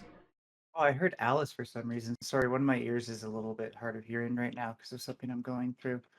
I was like, who's Alice? Yeah, so this is a very personal thing for me and something I struggled with when I moved into the place I'm initially in right now. Some of you may have heard me talk about how it's not the nicest place to live, and it really isn't. There's like every day at least when I'm here and awake for it, there's something terrible going on. I've lost countless hours of sleep over waking up to stuff. I find it difficult not to try to help people. This actually plays in with two problems I have, both schizotypal disorder and just a general impulse control issue. So when I get really emotional about hearing somebody, usually it's somebody pushing around somebody else. It's not like just a random fight because it's like drugs and people who have money here and stuff like that. So it's honestly like less often that it's just a regular fight and more often that it's like somebody trying to hurt somebody else for something. Um, that's taking a huge impact on my ability to both settle into my place, which I fundamentally need to actually progress past some of the barriers I have with my mental health at the moment. I've never actually had a place of my own for more than 2 years, and this is actually the first place in my life that actually has the potential even to be more longer than that. Every other place was like basically temporary arrangements. That way I wasn't spending longer than I already was on the streets. Um, so at first and like include people making noise and me wanting to stream stuff like that. I tried to like go out there, intervene peacefully and stuff like that. Like I've literally walked out there and taken like a bat. Well, it's a metal pole, but it was like worse than a bat actually, out of someone's hand when they're like holding it back to swing and hit it with somebody else. And I literally just grabbed it and like was like, no, you're not going to swing that. I don't know these people, but I'm like, I know if they swing that bat, it's going to be something really awful. And like I knew if I called the cops there, I'm not saving anybody. But there's times where well, nothing really changed, and that was like getting bad. So I talked to like the building people. They made a good point. Is like these people have nowhere to go. Like this is just gonna become like an issue on the streets now, and then it's even worse for them. And I empathize with that greatly, having just been homeless myself. So they said like you have two options, like basically grin and bear it or call the police because they don't like they have security on site. I'm trying. Like I've gotten them to give these security people access to the cameras, which they didn't have at first for some reason. And I was like, why do you only have security here during the day? All the things that happen that's terrible happen at night here. Not all of them, but the vast majority. And so that's changed. I'm still like pushing them to get like a phone line for the security, but ultimately like this wasn't stopping. It wasn't stopping until I literally scream out my door, and I didn't always do it, but I scream, if you don't be quiet or if you don't stop, I'm calling the police. And if it was like bad enough, I would like it's sometimes hard too to like in a place where like you do get like in a lot of trouble for being a snitch. It's hard to approach something where you don't know how someone's going to treat you as a trans person, but you literally needed to stop in order to maintain your mental health. So I tried to like get people to stop through like verbal warning because I don't want to do it, but ultimately like if it doesn't stop and for whatever reason I don't sleep because these things can draw out to be hours. I'm not kidding. Um, it, it's very limiting and like God help me if like there wasn't what cameras out in the hallways, how often I would just go out there myself and deal with the person who I clearly don't like right away, like just take them out because like I do believe in protecting people and stuff like that, but I'm also not a violent person, so that would eat away at me eventually too. So it's probably good that I don't actually have that availability of option. But yeah, for me, it's like I wish I could not call the police, but it's almost like a privilege I don't have because I got to keep this place and I've got to keep myself together because when I fall apart, I lose everything. Thanks so much for that, Ninetales. Thanks for sharing that. Connie? I'm muted, you guys. Hello? No, you're good. You're good. We can hear you. Oh, okay. Sorry about that. Okay. The police are people that I am very wary of. I am careful around them. I don't speak to them unless spoken to generally. And if I am in the car with anyone who is visibly like going to be nervous around the cops, let alone, like somebody who is a minority or somebody who I know has a warrant.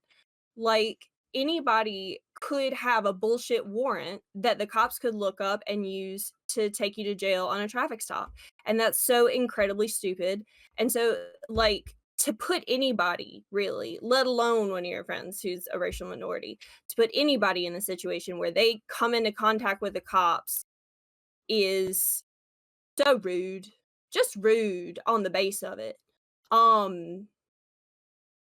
been arrested for a bullshit reason while protesting, and it's the most bullshit feeling, but also you're scared to death.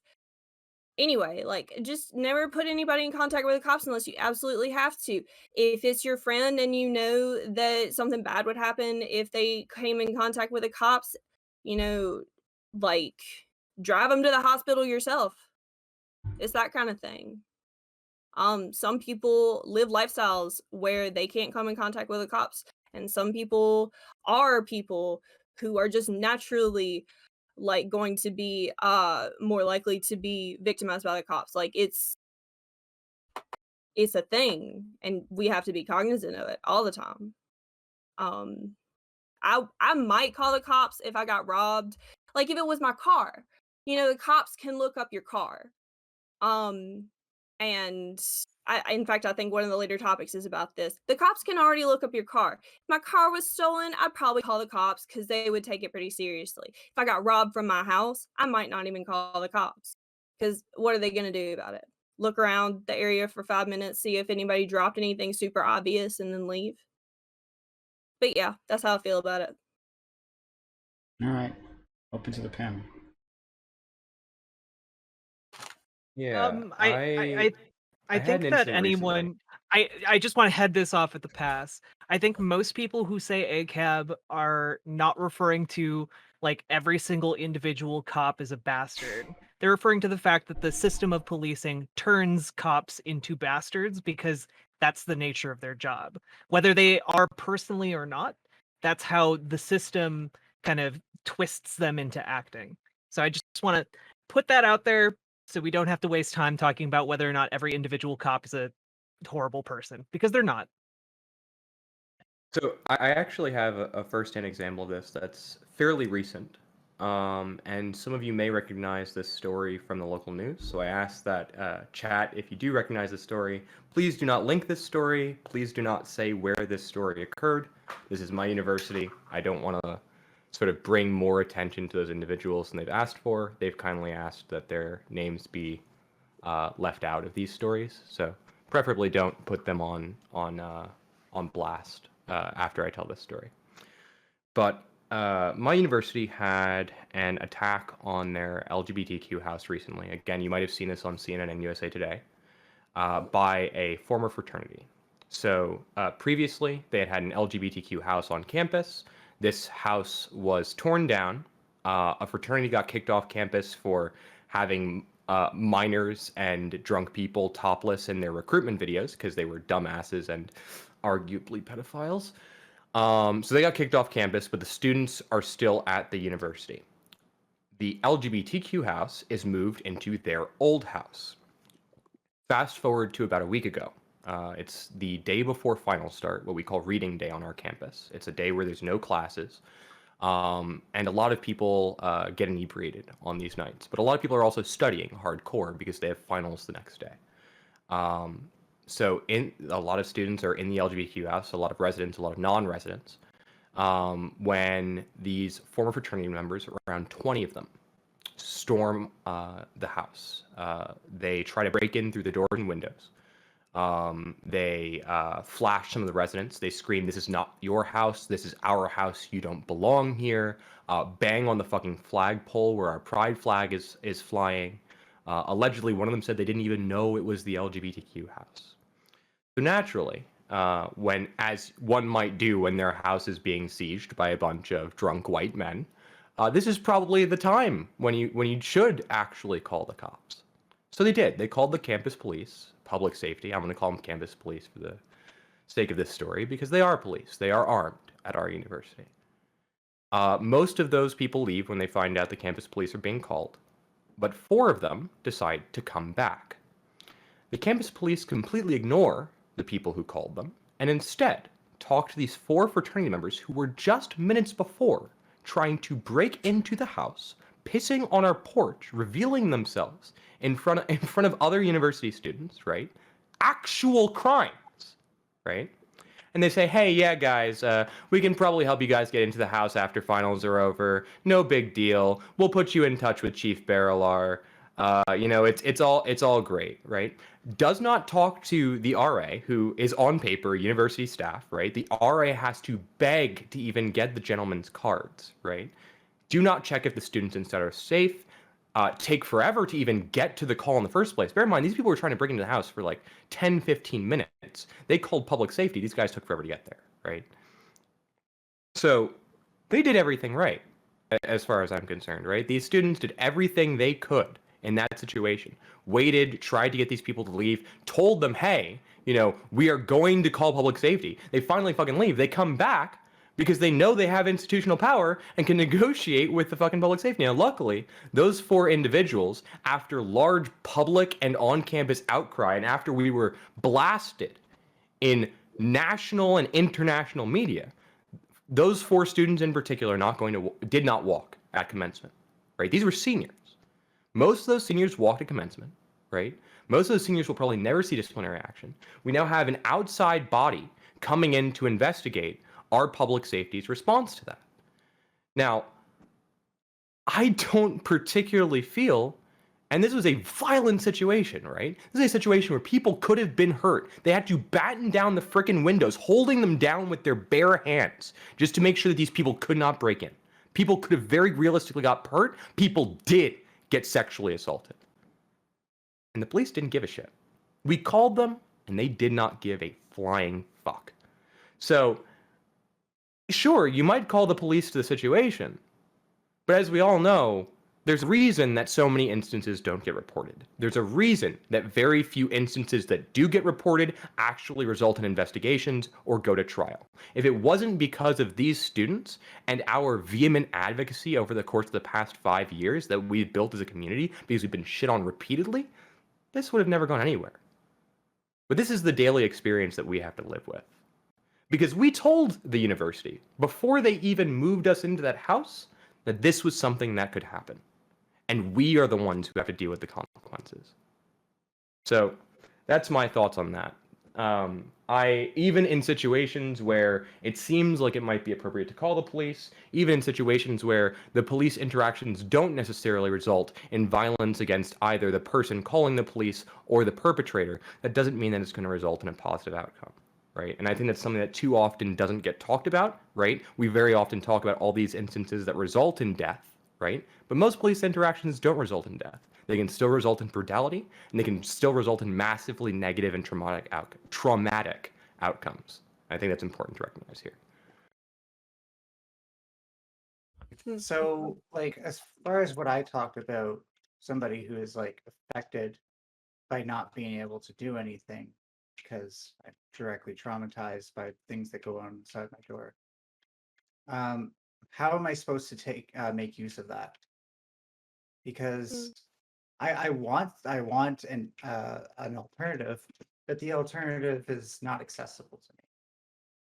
I don't think there really is a viable alternative to many of these cases. I think we're in a fucked if you do, fucked if you don't situation when you call the cops. Like, when you get to that situation where you feel like you may have no other choice, right? Like, it is often difficult to evaluate, if not impossible, whether or not that will make the situation worse. And that is not a place that we should be in as a society. That is unacceptable behavior from our police force institutionally, the police unions that we allow to have massive lobbying power within our government, both locally, at the state level, and federally. Like, this is something that has massive political consequences. I mean, in my research in rural communities, right, we have instances that I feel like I kind of, why are you talking about sexualizing breasts, chat? Oh, no, wait, that's you, Jack. Sorry. Like, chat, what are you doing? Fuck you guys, okay? We're trying to have a serious conversation here. But getting back to that, it's a situation that has massive political consequences, and it's I genuinely wonder whether or not this is an institution that's recoverable, right? I'm not saying that we don't need protective institutions, right? But this is kind of like, this situation literally made me think of when we had to have the Black Panthers defending our communities, right? Because when we called the police, the odds are they either wouldn't respond or they would come and kill us instead, right? Is community policing the solution, or community watch or something like that? That also has negative consequences when you have someone like Zimmerman come through, right? So what I don't really know what to do in terms of how we protect our communities in a way that actually, like, I'm not saying these situations are easy, right? But it also seems very clear that the solutions we have on the table aren't working. Well, I kind of wanted to hear Johnny's answer to that question, because they said it's just straight out rude. So what would So- you prescribe to someone in my situation where if I don't call the police, these things persist and it has a direct impact on my mental health? Am I just supposed to feel bad about being rude and let my mental health degrade to the point where I can't function anymore? Am I, is there some reason that I should be an exception to the rule? Because I really wouldn't call the police if I could. My first thing that I would say is if you live in an area wherein there are a lot of shootouts, I would suggest that you park your car in a different spot every night, and I would also Okay. suggest Yeah, that no, you this get. it seems like you need some context. So I live in Canada. In my apartment building, there's a lot of drugs and stuff going on, and just generally speaking, there's a lot of violent activity outside my door, even to the point Yeah. where I have to hear it. And this, like, both my past and the fact that I probably have schizotypal disorder means that it's very hard for me to process this and not have very terrible reactions to it. I understand that. And as a PTSD survivor as well, I've been in recovery for 5 years. And I live in an area where I have a lot of the same issues. So it's interesting that you bring this up, and I'm glad you asked me about it. What I've found is that ignoring the issues that other people are causing for themselves and for other people is very, very difficult. But as you may know, because schizotypal disorder, I think, would be something wherein dialectical behavioral therapy would be very beneficial. In something like DBT, you would learn how to deal with these situations in a way that does not damage your mental health over time. And in the short term, what I was going to suggest is different sound barriers that may allow you. Of course, in an area where gunshots are going off, you may want to cover your windows with something Yeah, there's no anyway. guns. It's more like people's. Well, the biggest problem for me, because like remember, this is like a milder form of schizophrenia, so I don't necessarily hear voices. But when something's going on outside, this is why sound barriers, unless like it's like perfect soundproofing, like a immediate solution for me. Because if I can't hear what's going on, and this also takes up a lot of my time listening to stuff that I don't even want to listen to, so that way I don't have like weird perceptions of what's happening. Uh, my brain will literally start filling in the gaps, and I will imagine something terrible happening, which will Yeah. make me act. And like this is the problem with my impulse control, is that it might take a couple cues, or sorry, my impulse control and my Asperger's, it might take a couple cues for me to realize that my initial assessment was wrong. Yes. And so like I'd love to be the peacekeeper in there, but people, But I don't think that what you're saying here indicates that you want to have that role. And I think that part of that is realizing that you cannot be the peacekeeper here. And the second part of that, I would say long term, is attempting to mitigate your internal reaction to that. I don't think I have that possibility. Like I it's an actual flight or fight response every time I hear this. And the only reason I have the habit of trying to help this is because in the group homes, that was the way to like stop people from yelling. Was like kids when they fight, they're not like as like committed to their ego as adults, at least in my experience. So I was able to talk kids down half the time from the fight they're having, and then everything would calm down, and I would feel better. It doesn't work like that here. Like I said, like the best results I've had are basically getting somebody to not use their weapon, and still like that probably wasn't a good thing for me to do. And then like contrary to that, if someone had used their weapon on somebody and I had heard that and I hadn't been able to do anything, that would hurt me greatly as well. I know that from past experience that like um, it hurts me a lot when I could have done something to help somebody uh, and I didn't. So what's difficult for me is I need to be able to live here long term, and one of the problems about like psychiatry appointments where I'm at for like people in my position where I can't like pay for a more expensive one is that it takes 3 months to go there. Now, another issue I have, because I have many, is dissociative and avoidant personality disorder.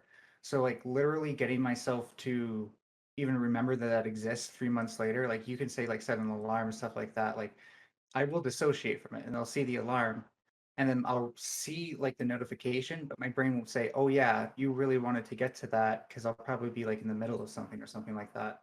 Yeah. And I've tried this many times. And so a lot of these things just aren't as accessible to me until I actually get like such a stable routine at this place that I'm trying to stabilize in, Yes. that I can accept that I can even go to them. So the problem for me is like the only way I've gotten people to not do that is by calling the police. It's the only Yes. successful method, and it's actually the only option my building gives me to do Then I that. would say that if it is your health on the line, maybe call the police. It is up to I don't you. answer them. Like when they ask what the skin color is, I say I don't know. I don't know if that helps, but I don't I, like answering that question because I'm super uncomfortable with it. And um generally speaking, like I don't even know what they're wearing, so they don't even find the people anyways half the time. yeah. And someone in the chat suggested putting out maybe permanent very bright lights outside that would No, this turn is on an at apartment night. building. I'm like, it's an indoor Yes, hallway. I understand. I understand. It's always bright lights there.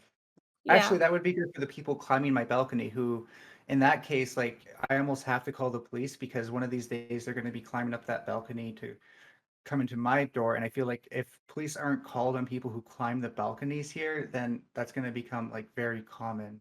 Because the person's place beneath me got broken into. I was literally like sitting up here and I heard the window get smashed.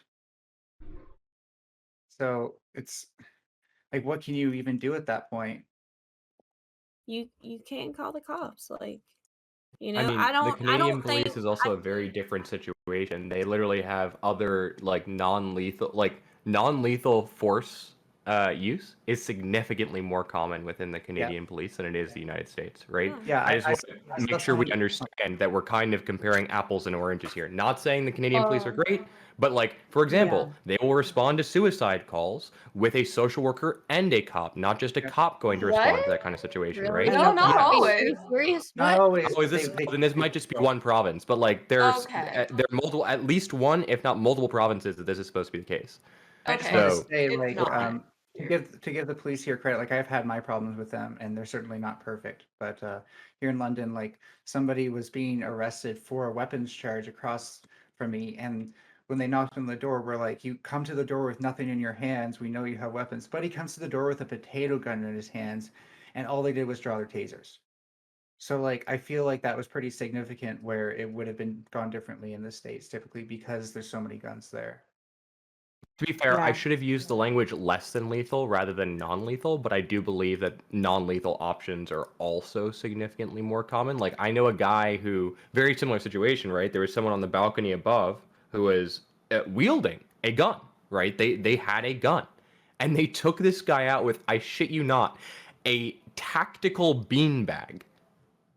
Like that, that Whoa. was the name of the device that they used. It was a tactical beanbag device, and they got him to drop the gun and knocked him over with it. So like, and this was in Nova Scotia, right? This is not like in a very wealthy area, you know. Yeah. I mean, like, sorry, just really Yeah, quickly, go for it. because it's tough, especially if you live somewhere that's has a high crime rate. What the data suggests is that an increased police presence doesn't necessarily correlate to a reduced crime rate. And then the question becomes like, well, then what do you do? Especially when you're someone like it's easy to feel powerless in that situation. And the reality is that a lot of the ways that a high crime rate can be reduced, it's at the structural level. So it's like through policy. I mean, there's a reason we see the crime rate spike during times of economic strife, where people are struggling to make ends meet. There's a reason the crime rate is a lot higher in areas that are experiencing like an economic downturn.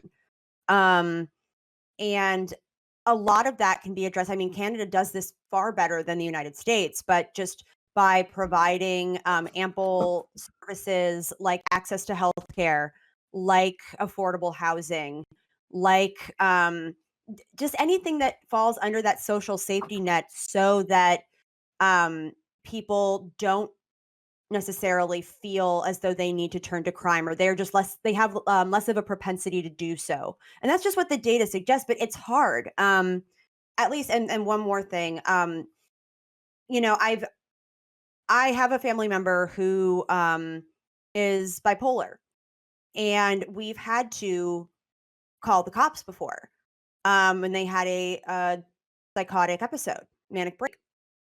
And it was hard. I mean, luckily, you know, it was where my parents live, which is an affluent area of the Bay Area. And to their credit, the police officers that responded did an incredible job. They did an incredible job of like de-escalating, of making sure that their presence there wasn't exacerbating what was clearly a mental health crisis. And I attribute so much of that to just the fact that they've been given the training to do so. So, I mean, it's crazy to me that we don't have at least one or two social workers working for the like police department in a capacity where they are responding to mental health calls, because I mean, we didn't think that quickly before calling the cops, but if we were in a different socioeconomic situation, if we were in a different area of the country, a different town, we would 100, like, that is the kind of decision making and like weighing options that we'd have to think about, where it's like, is it worth calling the cops? If we knew that there was going to be a social worker there, or that, like, you know, this was going to involve a social worker, that would just eliminate so much of the fear that comes with having a police officer, an armed police officer respond. Because for all I know, they could see my family member like having disassociative thoughts, not listening, and take it as a threat, because they don't realize that when you're in a psychotic state, you're not connected to reality. So yeah, it's Yeah, just So the seems like issue a of like no-brainer. non-compliance being seen as like a threat or like a reason to use increased force, like they should be assessing why the non-compliance is there. And then like there seems to be like, I got this a lot in group homes with like how they treated like my misbehavior. It's like your non-compliance is willful, but like, you know, I think people, like especially someone like a police officer or group home staff, should like triple, quadruple check to make sure that like it is willful and they're not just like punishing this person or putting more force on them than what they're capable of handling as it is. let's go to Anna, Jack, and then Sunny. So like one of the really important things also that um people tend to sort of forget is that like having counselors and like having mental health services available, it's really crucial for especially schools, and it's kind of lacking in the US anyway, especially in our education system, like not really having enough like properly trained school counselors to, because part of the issue is also like you can pretty safely predict if a kid is going like a high, like we evaluate like high risk children, meaning like, is this person going to grow up to like probably have antisocial tendencies? Like, yeah, it's not that difficult to be able to predict these things, like to predict, to look at high risk kids and be able to tell like, um I mean, we have assessments for that and stuff, and like if you can treat them and get them intervention at an early enough age, you can reverse that. You can reverse like those antisocial tendencies before they take root, especially by the time they reach adulthood, because by that time it's very difficult. They're very ingrained. Um and so but that's another thing I just wanted to add in there, basically. Yeah. One of the things I wanted to add is that there are a lot of calls for like defunding the police, and this is largely what I support. Mostly because we can do a lot more with a lot less money. Going to police if we refocus cops on just dealing with violent crime. Because over 90% of crime is non-violent. You do not have to dispatch armed officers in the vast majority of 911 calls. The vast majority of situations do not require an armed police officer on the scene. And I think a lot more people would be comfortable calling unarmed mediators to come to the scene to, sort out issues than they would be calling cops who have a potential to escalate the situation to the point of using deadly force.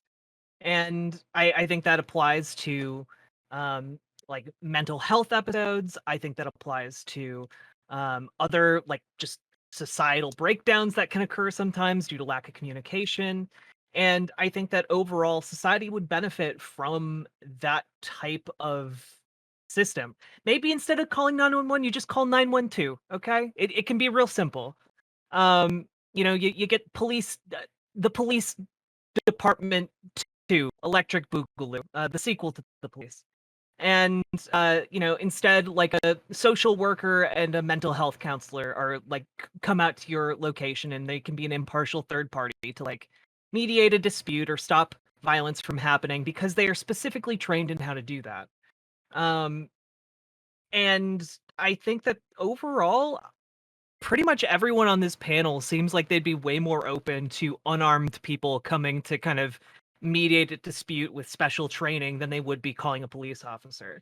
And for most of the incidents that we've talked about, like we wouldn't have needed armed officers to get there as the crime was occurring, because also most of the time police officers don't arrive as the crime is occurring, meaning that you're going to be left to fend for yourself anyway, um until they get there. Like Empress's story at the beginning of this topic. And I just think that we should have a lot more people to respond a lot more quickly to non-emergency non-violent calls, and I think that society would be a lot better off for that.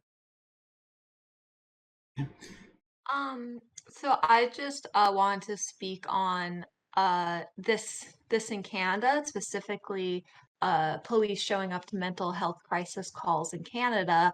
Because I mean, obviously it varies so much province to province, city to city. Me and Ninetales are across the country from one another.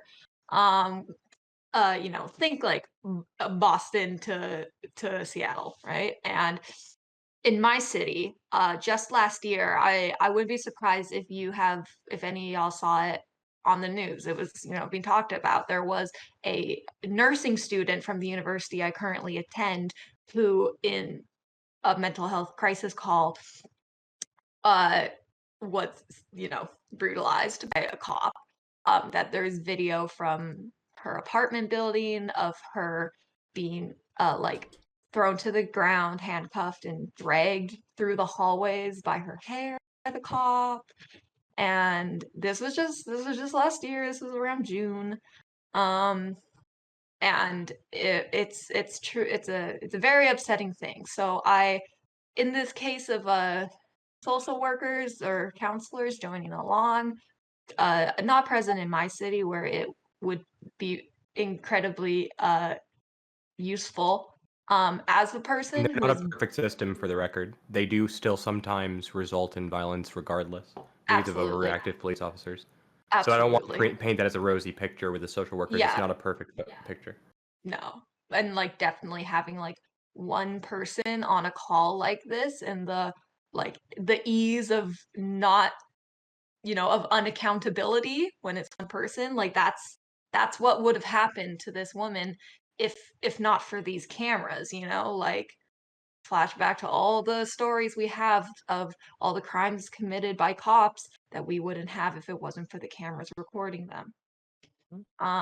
And she gave a very salient interview about this, and about being a nursing student and being familiar with healthcare and mental health care and having to perform de-escalation like in service, and how like the true like disheartening and distrust put into you when you're not granted that same thing by the people who you've been told your whole life are there to protect you. And it's a very salient point for me as a person with mental health disorders who has been involuntarily hospitalized before with the threat of police involvement. Real fun when you get to sit in a waiting room and they're like, if you leave, we're gonna call the cops on you. Very fun. So I would like to see, like, honestly, like the police quite disconnected from these mental health crises. I think it should be viewed as a medical issue, and should be tackled by a team, like a medical team. Of course, a very specialized, trained medical team. We're not going to send like, say just EMS over, if they're not trained in mental health de-escalation. Obviously, this is a very specific type of training. However, we have that. That's a thing in the world.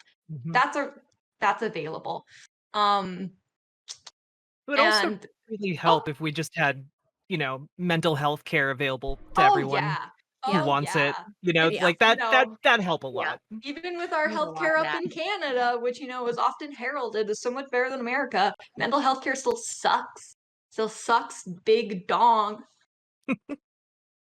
Sorry to interrupt. I just really, No, that's I really okay. wanted to put that out there. Like a lot of these issues are just so interwoven with other societal things. And I think there's this perception, which I love to dissuade every time it comes up, about Canada, being superior in when it comes to like police brutality than in America. And of course, you're dealing with an incredible difference in population here. Insane, right? Like California has more people in it than all of Canada. But up here, a lot of police brutality and injustice that we see is directed against Indigenous communities. And oh boy, do the white settlers sweep that shit under the rug. Oh man. So my family comes from Saskatchewan. And in Saskatchewan, they have, I believe, what are called night rides. I'm not sure, but it's when I believe that's the in name. in these rural towns of Saskatchewan, the police pick up Indigenous people, drive them out to the middle of nowhere, because there's a lot of that in Saskatchewan. It's all prairie, and leave them there. Yeah, just what? Just let them, just leave them in the middle of nowhere. Yeah, that's why. Just because they can? Well, it would. Well, firstly, a lot of the police in Canada, as a lot of police in America began as like people who hunted escaped slaves. In Canada, it was people who like hunted Indigenous people.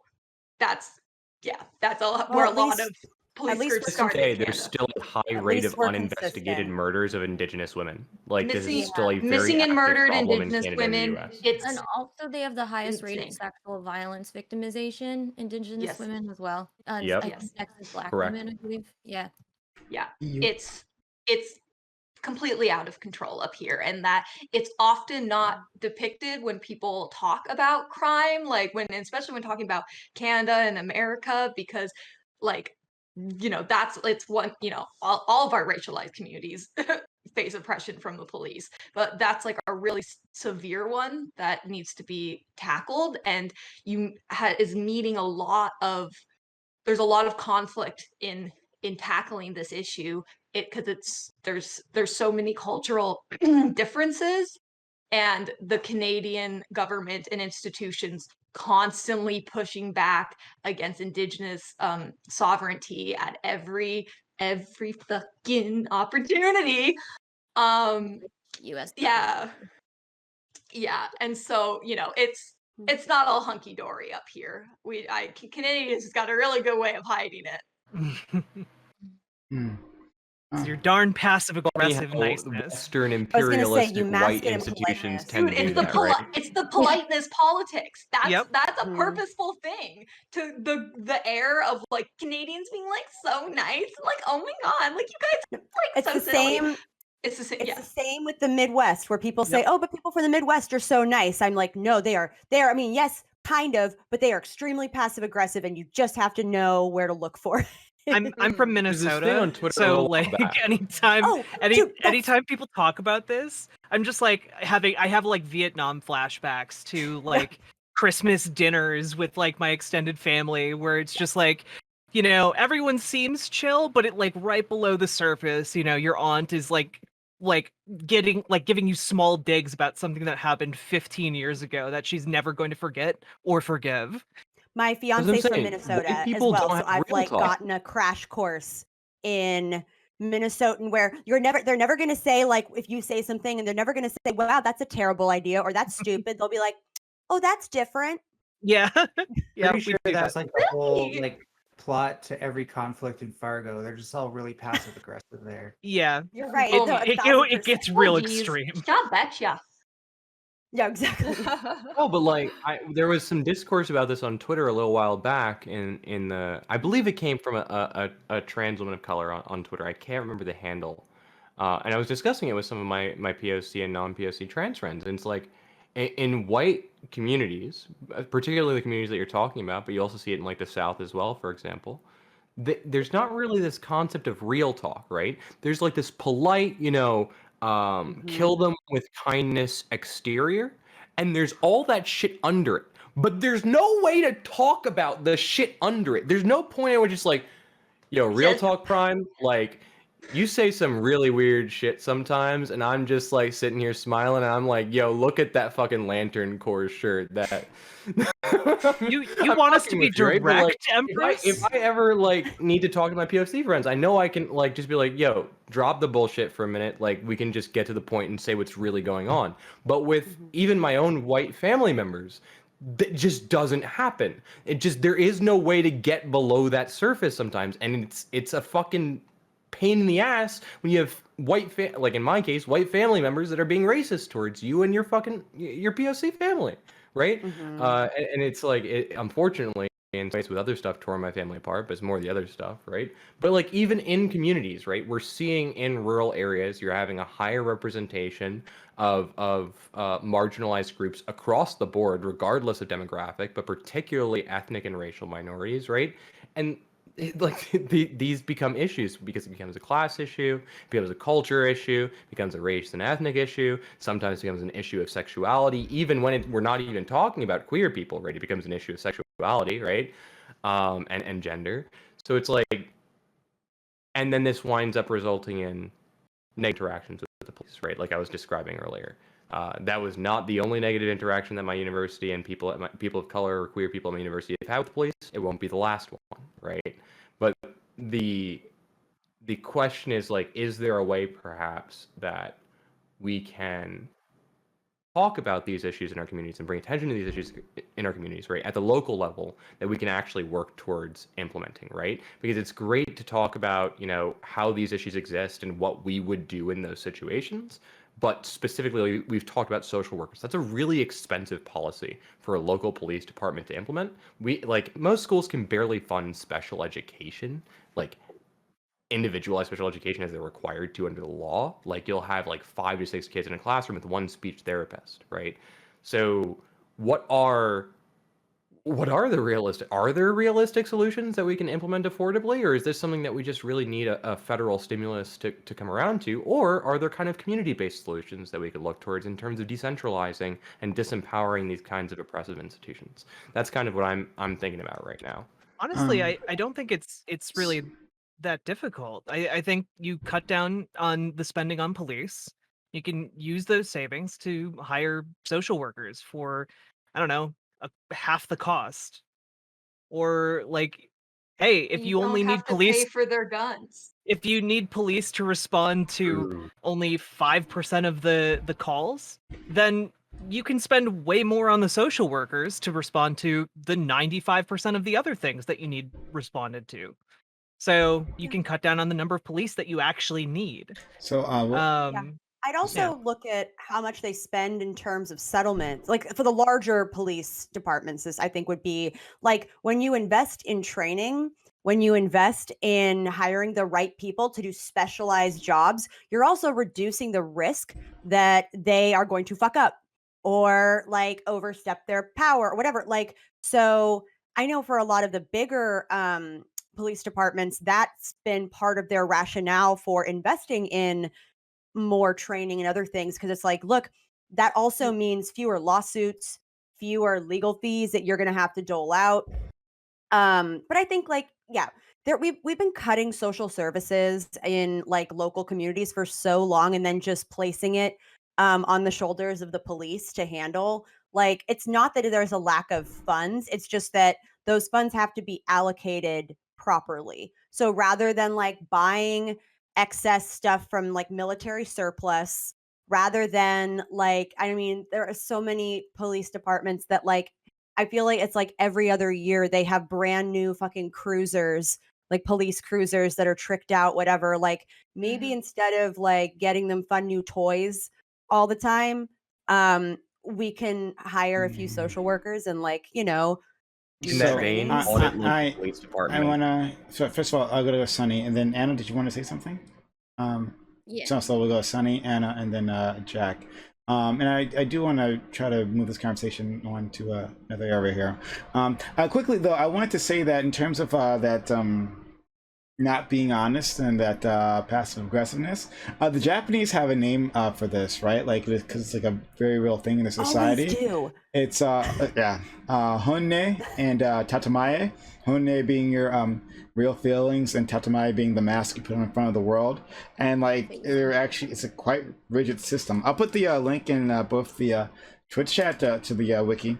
And put it in the By VR. Billy Joel called The Stranger. I love then when there's you a like same learn from different languages where they have words for such specific things. Like, Mm. oh, it just shows the limits of the English language. But like, I also think like I think there's something to like culturally why sometimes maybe our country, and maybe this applies to Canada as well, is reluctant to confront, like fully confront the issues that we have. I think in America there's definitely an element of American exceptionalism, but like that component I think plays a role. But I think also like for so many people in our society that it is kind of passive aggressive, where it's like sacrifice everything for the sake of politeness and avoiding like making a scene, right? Because if we admit there's a problem, if we admit there's just like something going on, that's not like polite. So we're going to shove it down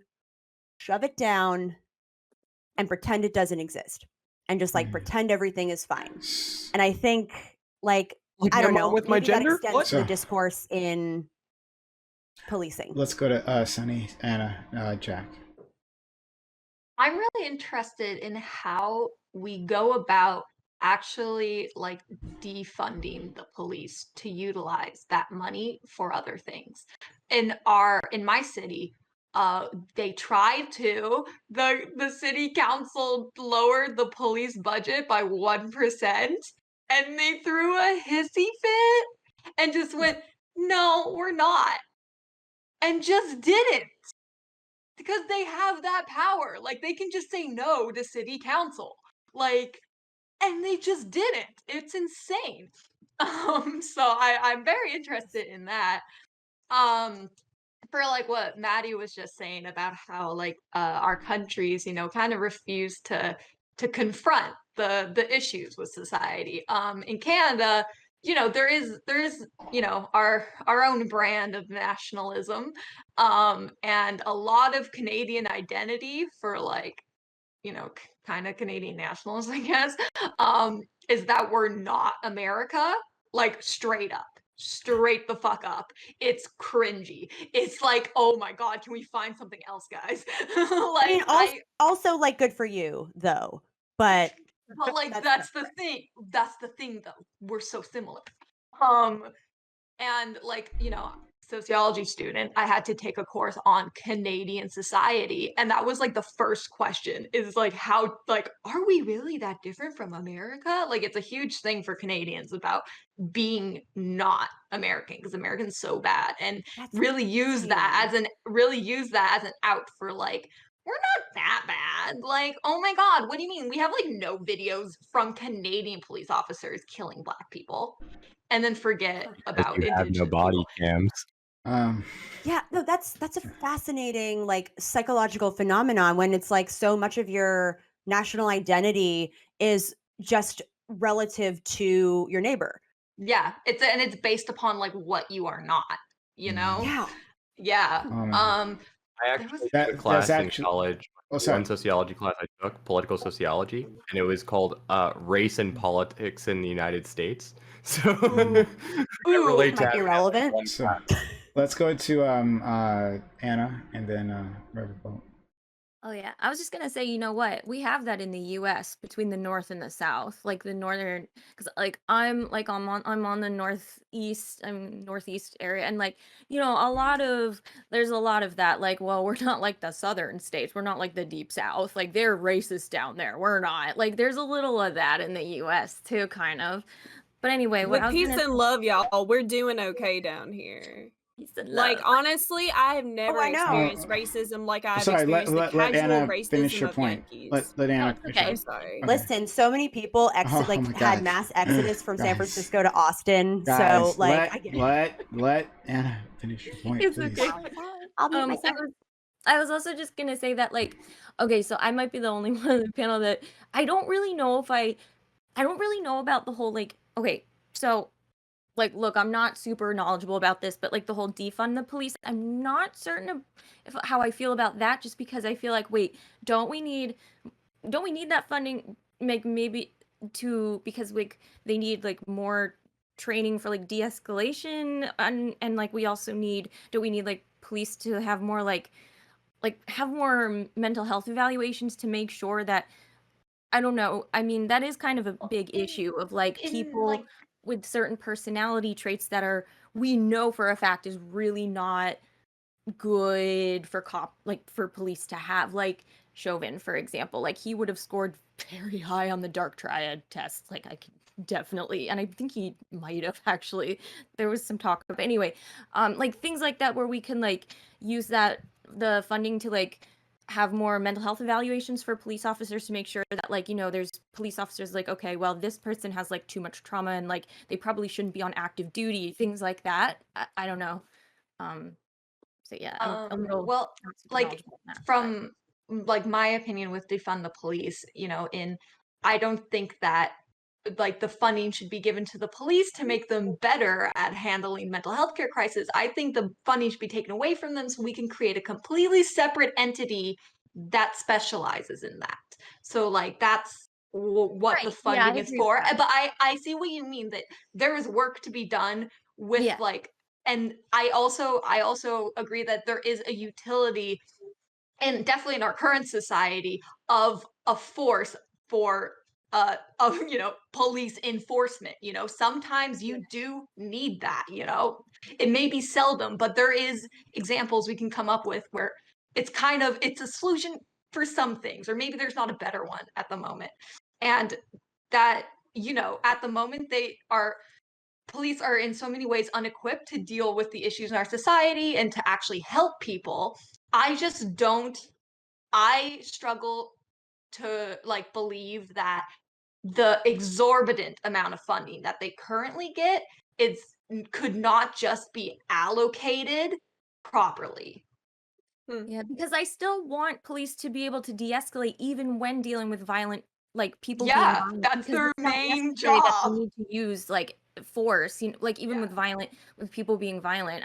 Do you know what I mean? Like, yeah. Yeah, no, and that needs to be way better instilled, and like there needs to be better training. The training is not sufficient when it comes to police officers. I know a lot of people have talked about how police officers should have to like get a degree before going to police school or whatever they do. I'm not super sure about police training, Police school. but that it's I'm sorry, realistically, it's not cop happening. school, That's you know? not a realistic expectation You know? for Well, police yeah, officers. and I don't, I don't exactly think that you should have to get a 4-year degree in fucking arts to then go be a police officer. I think you could spend that time learning some more important things.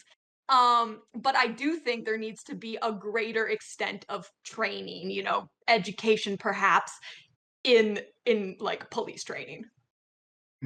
So, I'll put it this way. I'm almost certain that every officer in the anecdote I told earlier about my university has Yeah. a 4-year degree in a criminalistic specialty of some kind. Because Okay. it's something that my university usually requires for people on their force. We've actually had protests against those institutions based on that. So I don't think like requiring a It would, like, 4-year solve degree it. doesn't do fucking shit except possibly reduce instances of use of force, right? But again, this is not the only issue with policing. Jack, Sorry, just Jack, and wanted to- Josie. So, one of the big things here is that when we're talking about like spending on law enforcement, we also need to take into account how much we spend on the back end of law enforcement. So, how much are we spending on prisoners? And turns out it's really, really expensive to house and imprison like 2.2 million people year over year over year. Less And it- expensive than the death penalty. Yeah, it costs $36,000 per year per prisoner.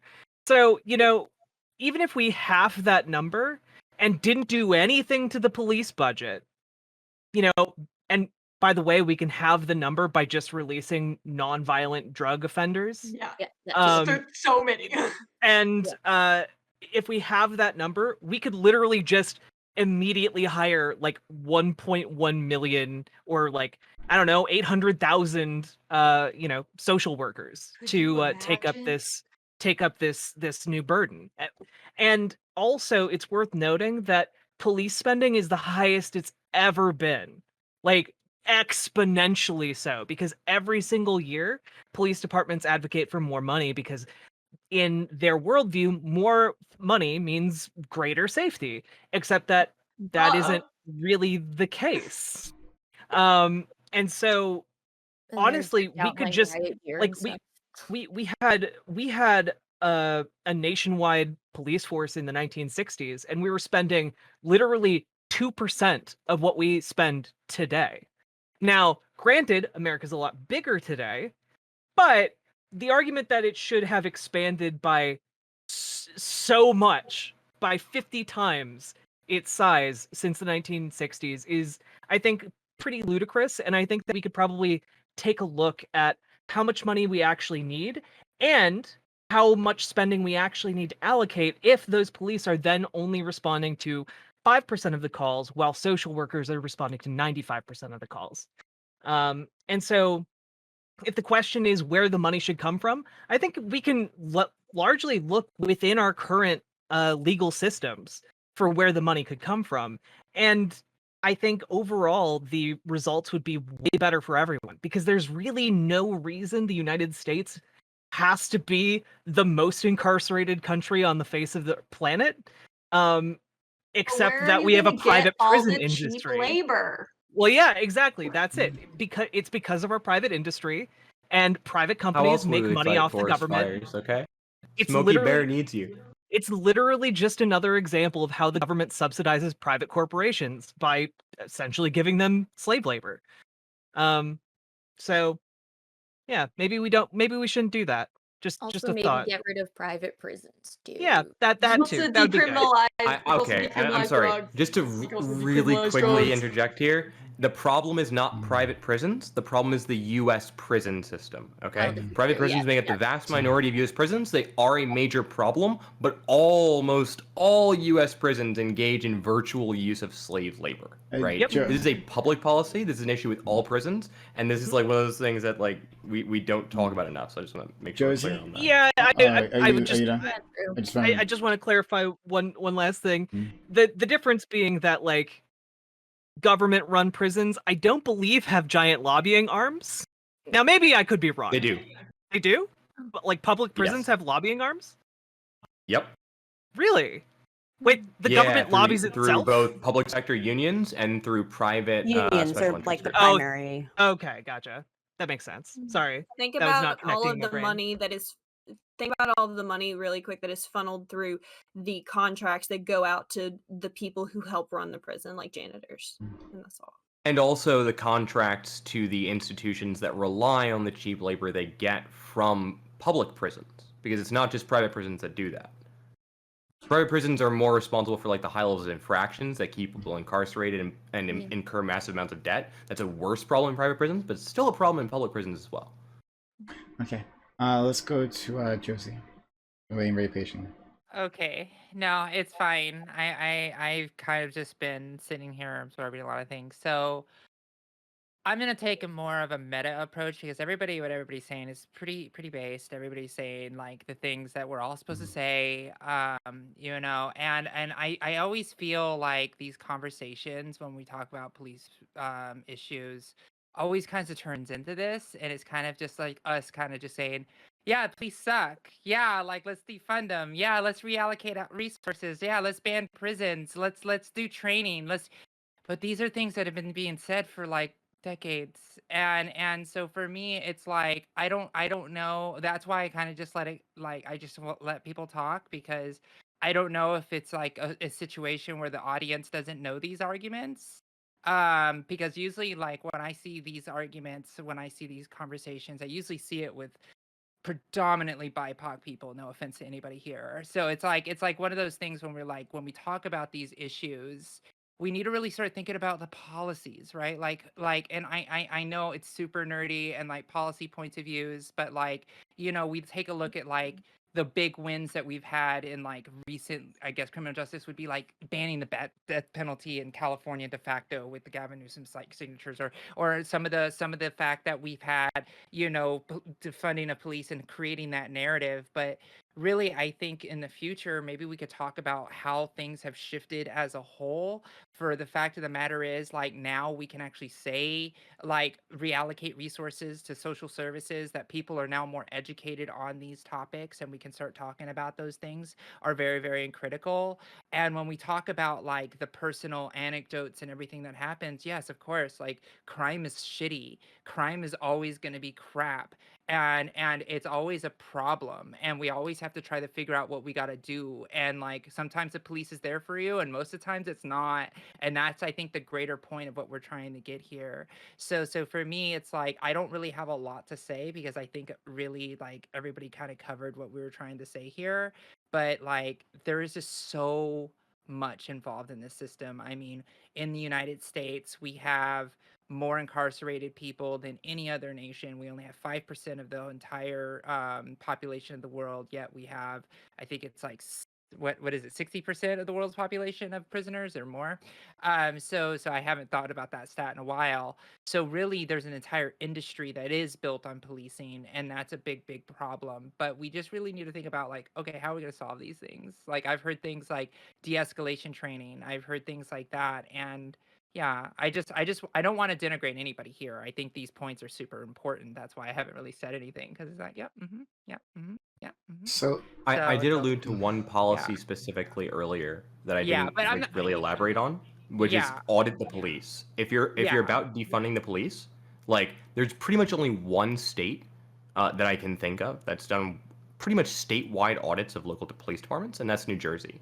And what their statewide audits did, now what happened after this being a different story, because there are massive critiques of what New Jersey did, but their audits of police departments resulted in the dissolution of multiple police unions and the closing down of multiple local police entities, right? Because of how internally corrupt they were, because of how much funding was being wasted, and a variety of different issues. Now, what they did was they wound up having the county and state police make up for that gap and engaging in broken windows policing. So not great.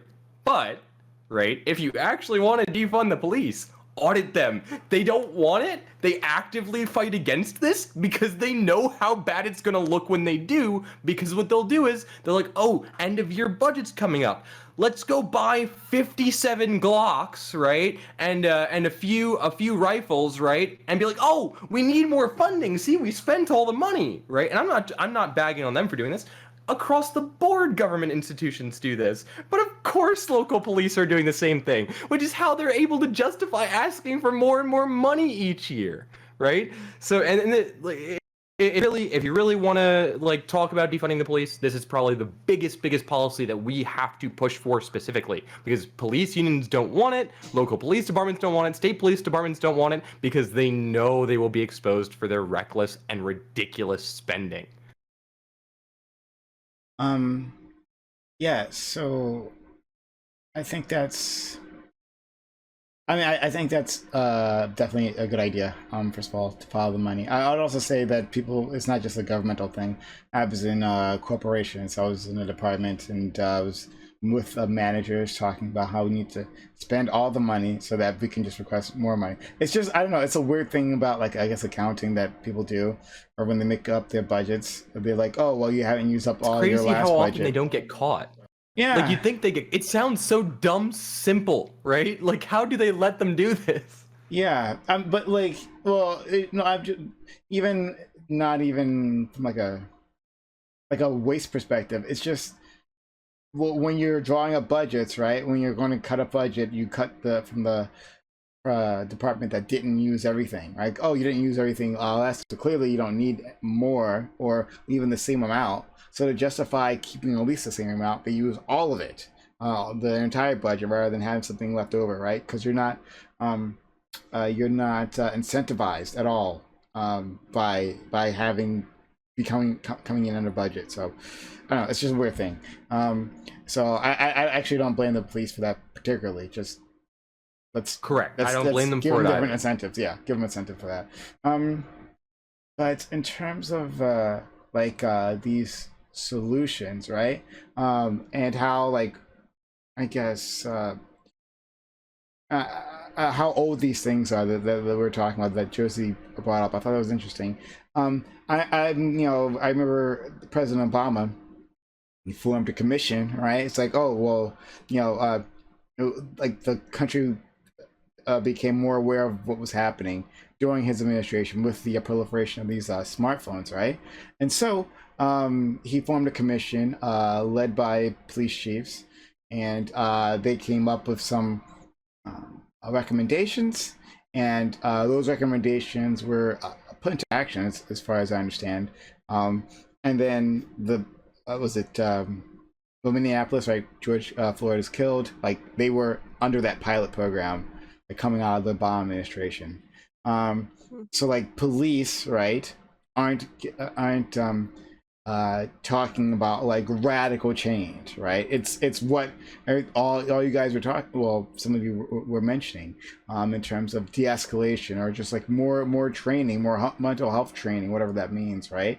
Like all these things has already been spoken about, and once put in place, nothing changes at all, because structurally all their incentives are still intact. And then what did Joe Biden do when he was in office? He made another commission, right? This commission, it'll do it, right? Guaranteed. That'll, like, this is what they do. This is what they do in Washington, right? When there's a problem they're not actually looking to tackle, they'll just create a commission. They'll wait for a report, and maybe they'll do something with the report, maybe not, but they'll just create a commission. So when we're talking about radical change, right, things to actually make a dent in the problem, I don't think it'll ever come from the top, right? Because there's no reasons for them to do that, right? Like, it will have to be massive pressure of belief. And right now, defund the police isn't the most popular slogan, right? Like, it's not the most popular sentiment. I think it's the only way to actually make changes, as far as I understand it, right? I'm seeing as the only way to move the ball along is understanding that the police aren't the only option, right? In all these situations, right? And that it takes not just like, I mean, by the point where you have to call someone, right? Anyone, not just the police, but anyone, to a situation, right? There's already been a failure, right? In so many cases, right? And that failure could come in terms of economic policies. Like these people don't have to, like going back to Ninetales situation, right? Like I feel like these people were more economically stable, right? Then a lot of those situations that she's unfortunately dealing with, right, would disappear, right? Like that's a failure in itself. Or people not having places to go into the community, like safe places to hang out, and so like you got teenagers, right, like just left to their own devices out in the streets, right, and good luck with that. So just like a whole list of failures happen within our society, right? And rather than dealing with it at the end of the at the end of that chain of events, right, where the option is, well, let's bring in armed, possibly lethal force into a situation, right? We are tackling before that, before these things happen, to long term create safer communities. But that would involve sacrificing the power of those individuals, of the power of the police, right? Like law enforcement, right, and power in general, is never going to tell you to weaken them, to hire less cops. Right? I think actually there was one police that chief, I remember who said that. But very rare that you'll see that, right? They won't tell you about like even things like different ways in which police use the different abilities, right, to get what they want, right, to like get a person that they have a problem with, right. There was, and again, there actually was a police chief who did say this, but I saw this video someone had shared. It was great. We were talking about a former police officer was talking about like how they use like traffic laws to like basic harassing. You could just use it to harass anyone on any pretense, right? So they'll know, but the people in power won't ever sacrifice those abilities, right? Like lower that, so that we can see like changes. It's not going to happen. So I guess it's up to people down below, organizers, right? Organizers like our friend Josie and others, to actually make those changes. I've been talking for a while. Johnny, and then Nitos. Hey, and I'm gonna try and wrap up what you just mentioned in a suggestion that is not defunding the police, which, and I'm not, I'm not, it's not like I'm against defunding the police if we really found out that that was like the best option, but incrementally is what I'm trying to say. I would like to offer a solution. And then I would like to offer a caveat because I've spoken to police officers about this solution. The solution is called community policing generally. Unfortunately, usually if a police station sets up a community policing area, it generally becomes just an extended HR/good press sort of area. Whereas real community policing is boots on the ground, people who are police officers having a regular beat and walking around and doing things like pick up trash and offer to help people if they have things in their yard that they need to move. Generally being volunteer forces that actually do good and paint things for people and do shit like that. Police officers could be paid to do shit like that. Now, I've spoken to police officers who have said that this has been tried before, but unfortunately what ends up happening is police officers are not as numerous as we like to think they are. They just have a lot of guns. It's actually pretty difficult to become a police officer, besides the fact that they have a lot of bad stigma. And so there are lots of police offices, especially in rural areas, that are severely understaffed. And so having a beat like that and actually being able to speak to people and help out throughout the day is nearly impossible because of that understaffing. Those same rural police departments are also more likely to engage in local corruption and more likely to what's the word when you are illegally taking money from your job? Engage in embezzlement. Like there's a lot of other problems with rural police departments that you're like, yeah, they're understaffed, but like where is that remaining money going? Like there's a lot of questions with rural police departments to unpack there. This community policing thing, like that doesn't change literally any of the incentives. It doesn't change incentives within the justice system, right? that drive convictions, right? I'm sorry, I just offered an Did you not- incremental partial solution. I didn't mean for it I was to just telling my entirely chat, I don't encompass. disagree with I- incremental defunding. Right? I agree with that. That's not the problem. But that's not what there, she's asking so. for, the incremental defunding. It's just that, like, Incremental change or defunding, I understand that. I'm just saying broadly, that's not the problem. Sure, with what you okay, said. but yeah, it's not that, like, I think it's a bad idea. I just don't think it actually solves any of the problems at hand. I don't think it even really moves the ball at all, right? Because Can I once be really they're quick, and I'll try to keep it really short. Why I said that, and part of the reason that I said that is because I mentioned having like run-ins with the cops and how this is something that affects how we socially move around. And so socializing cops to walk around without weapons and to become familiar with the actual faces in their communities, especially cops that don't live in their communities, this would be especially beneficial for. It's not just about the incentivization structure of cops, although I admit that that's a huge part of it, but that's what we've been talking about for the last hour.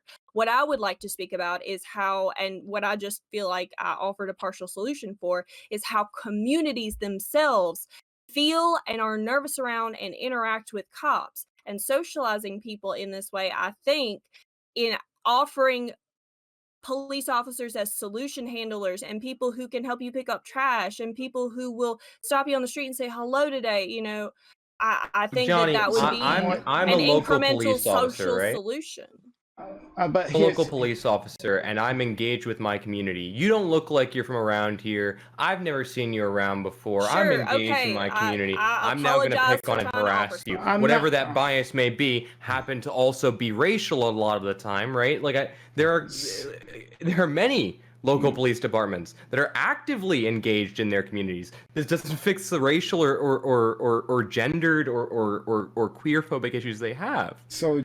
Like I'm not necessarily disagreeing with the sentiment notion, but to pretend that this is somehow going to create the incremental solution that we need is just, I think, wishful thinking at best. Johnny, this isn't an attack against you. We were just like dealing with the No, suggestion. I just feel like y'all are saying that there's no benefit to police officers not carrying guns and being able to recognize people in the community, and I think that's kind of silly. I literally said. That's not what we said. Johnny, you didn't hear me. I'll try it again. I didn't say that. I said I didn't say that there was no benefit to this. Like, there is benefit to that. But I'm saying in terms of actually tackling the issues that we've been talking about, right? The issues that. I mean, I don't know. Then what are you offering a suggestion for if it's not? If it's not a solution to what we're talking about. Aspect of it. Okay. That was one aspect of it, and I wanted to bring up another aspect. I was sort of diverting the conversation slightly, and I apologize if you thought I was on the exact same path. Okay, all right.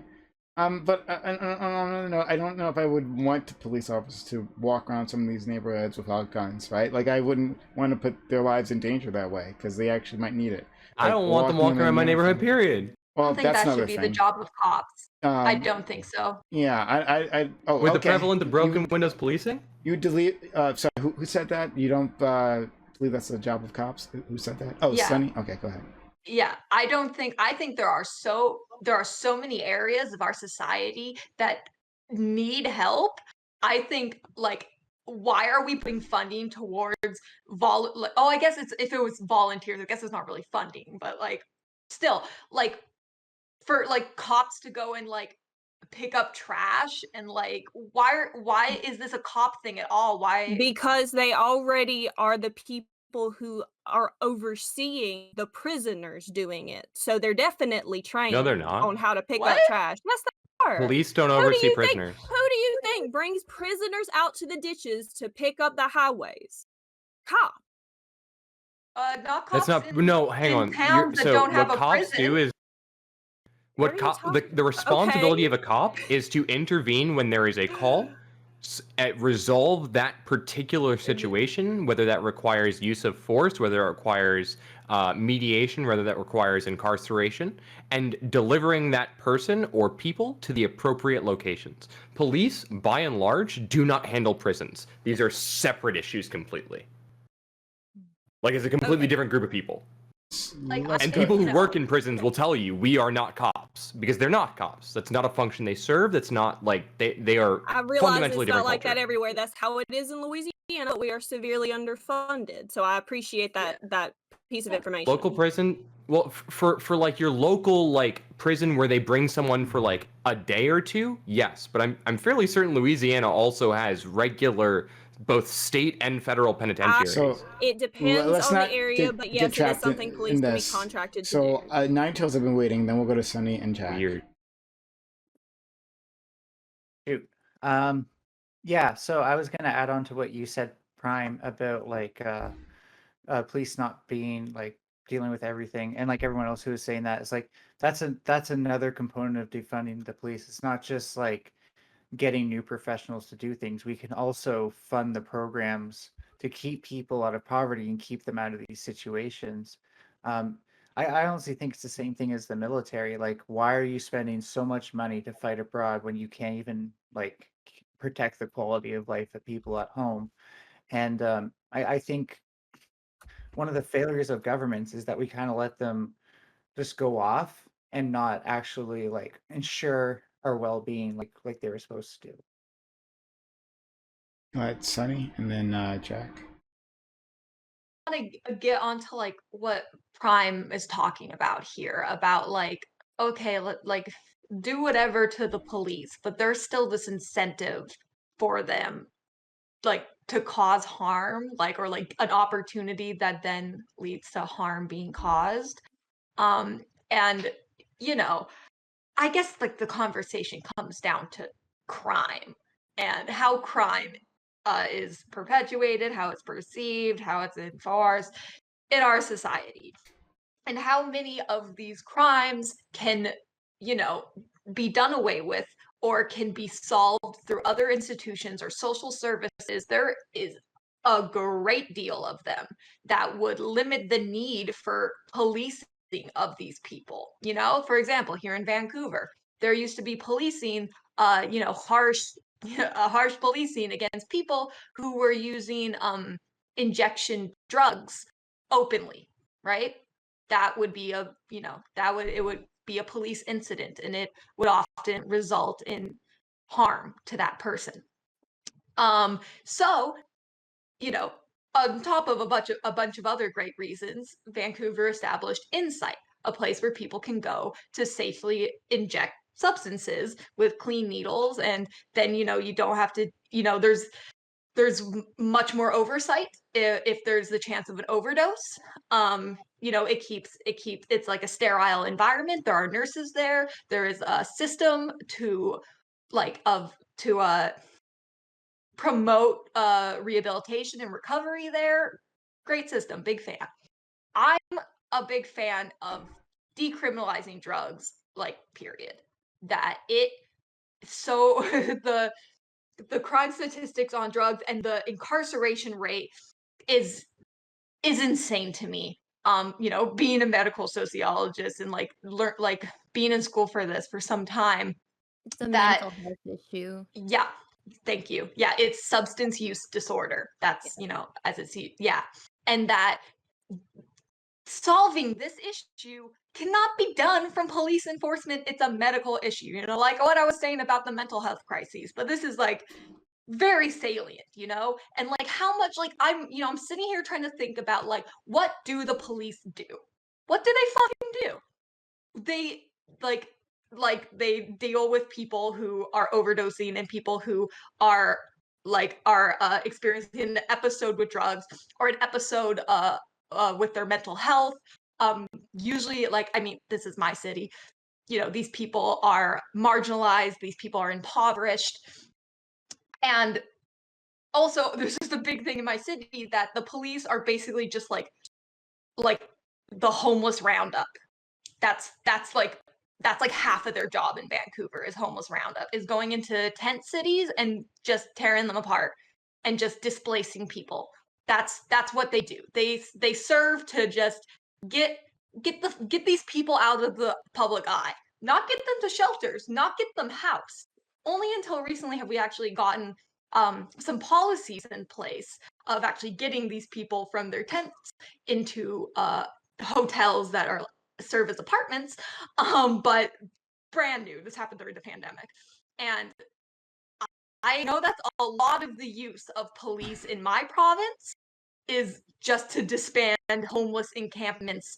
And because, all of the rich people don't want to see the homeless on the streets and don't want them in our parks. And it's, we talk about how the police serve property, and really the police serve ultimately people who are already in power. Like they don't serve the communities that need them the most. Sorry. Okay, that's a no problem. Okay, and that the last thing, I guess Johnny's not even here to hear it, but I respect the point that they were making about the necessity for police to have a connection to their community. That is so important. Oh my gosh. Yeah, to make that connection, to view these people as human. There's a huge dehumanization issue. Yeah, I agree with Johnny on that point. So, yeah, sorry. You just gotta move things along. But I did want to say that in terms of those cleaning out homeless encampments, that's what I thought about when you told us about those night rides, because here in the States they do something similar. I know, like in Las Vegas, they would just like take the homeless and just put them out, like I don't know where, but just like outside the city limits. They would just regularly move This is what your funding along. is going to. Let's go to Jack, and yeah. Yeah, I honestly I do think the idea of like something similar to community policing is a good idea. Though I think we could probably take that idea and apply it to, say, like social workers who step in to fill the role of police for that 95% of the time police don't have to like interact for nonviolent stuff. I think generally what the research shows on community policing is that it doesn't necessarily impact like crime rates or like investigation rates, but it does improve the community's outlook on police.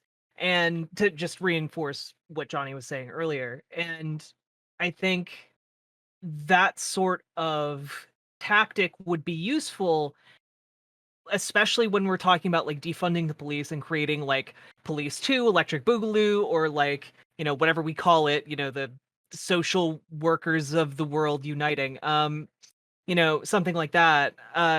We could use that similar tactic to reinforce the legitimacy of these new kind of arbiters of the law. And I think that would be really helpful.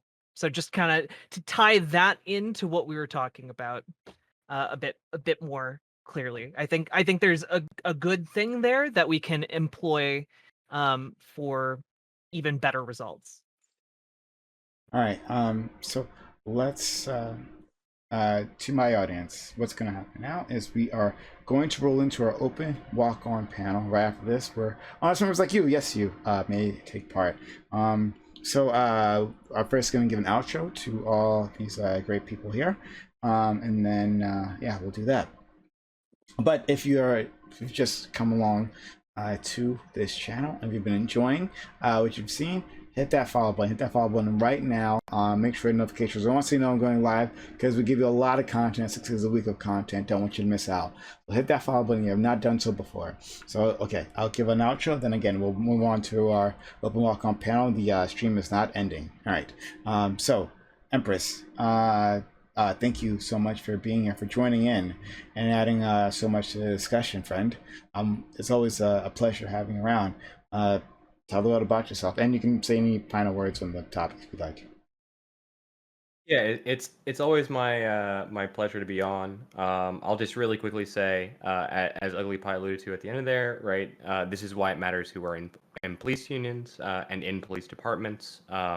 Specifically with regards to militarization, right? We know that this increases police violence, particularly because people who are in the military have a separation of themselves from the civilianry. This is just something that's a byproduct of military professionalism, and it is necessarily detrimental to policing as an institution, and it's something that we should move away from in terms of hiring from. I don't think we should actually even allow veterans to be police officers, in part because of this military professionalism. For those of you who don't know me, my name is empress.fm. You can find me on my website, www.empress.fm. It'll give you a link to all my social media pages, particularly Empress FM on Twitch and Twitter.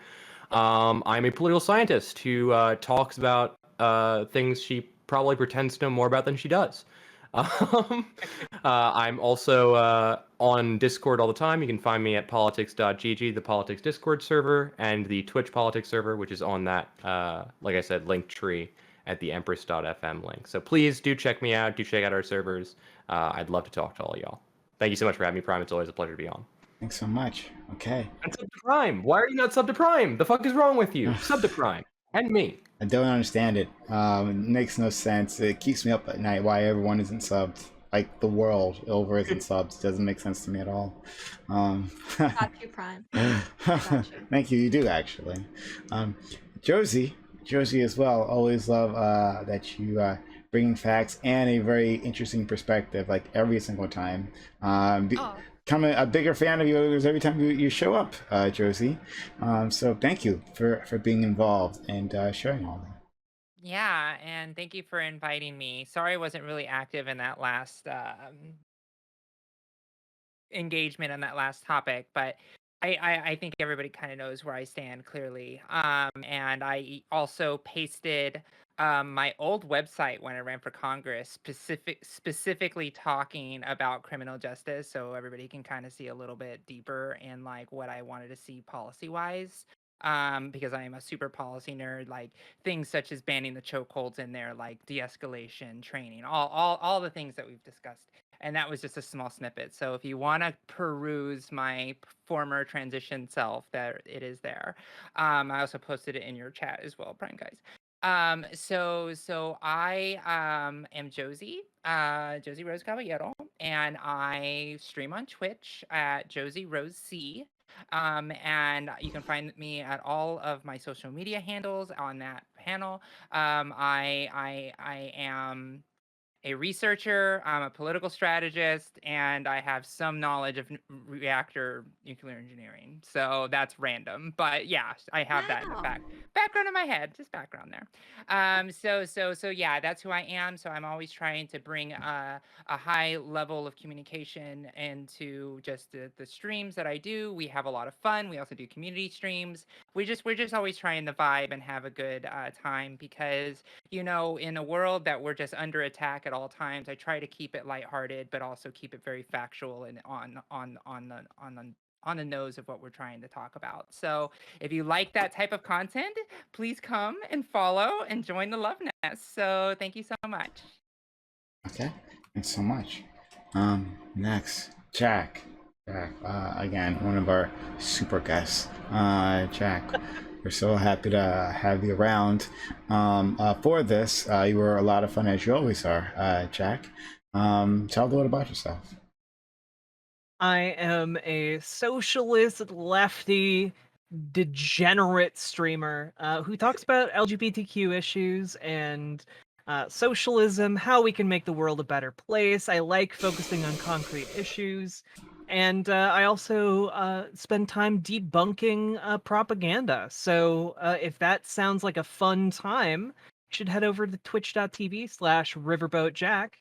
And yeah, please give subs to Prime and also give subs to me, please. Thank you and good night. Thanks so much. All right, next, Sunny, who actually does give me subs. Thank you, Sunny. Oh, she's kind of warming up to you there, Jack. Sorry, I'm messing with you. But Sunny, thank you for jumping in and giving us your perspective, especially since it's a Canadian one. I definitely added a lot to that second subject. So please tell a little about yourself. Well, I mean, I give all the subs, Prime, because I'm so grateful for you platforming me, And I have a great time every time I come onto these panels. It's so nice. I enjoy you folks so much. It's really a happy thing for me. And I think there's so much value in, sharing our stories about things, certainly sharing our perspectives and opinions on things. But like I really value the stories, like everyone's personal stories about, I love a good anecdote. What can I say? But yeah, I don't, you can follow my Twitch channel and keep an eye out for me when I hopefully start streaming. or just, look out for me on Prime, sub to Prime. And thanks for watching me, and thanks for discoursing with me, everyone.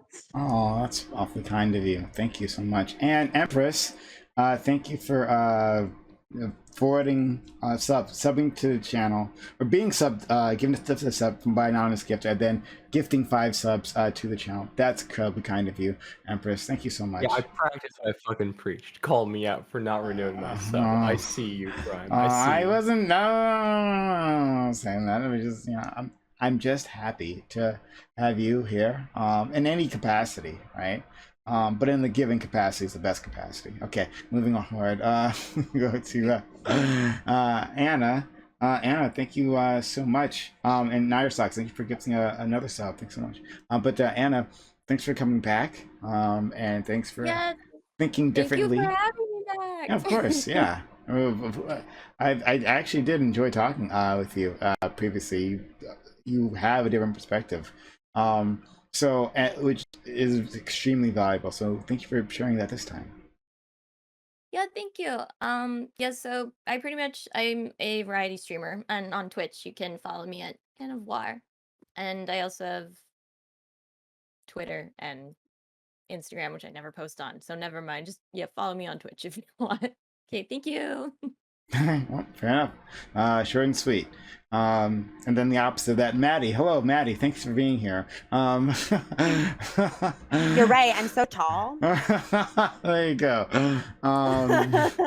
And just so we know, we have a hype train going in chat. Thank you, Ace Man, for resubbing. Got a hype train going. Level 2 hype train. 4.5 minutes left. If you could help us out that hype train, that'd be quite helpful or useful. Thanks so much, everyone who's gifted so far. But yeah, 4.5 minutes. Let's see if we get that hype train up to level 3. All right, Maddie. Thank you for how tall are you actually? I'm curious because I got surprised about Sunny. I'm 5'6". I'm 5'6". I'm really not that tall. Same. Sunny is 6'1". Yeah. 5'10". Oh, I thought you were 5'10". I thought you were 6'1". No. So when I was younger, they thought Johnny I was is supposed 6'1". to be tall. Johnny when is I was in 6'1". middle school, 191 I shot up. centimeters. They're like, "Oh, you're going to be like Okay. 5'9", and then I just stopped growing, and I was like, "Well." What? You are That's tall. it, folks. 5'9". You're pretty tall. Not gonna lie. Wait, I are think you it's and I just the 'cause I didn't shortest eat on the enough panel? vegetables. I didn't eat enough vegetables. That's it. Well, Maddie, are you and I the Probably That's shortest? your outro. You didn't eat enough vegetables. My what?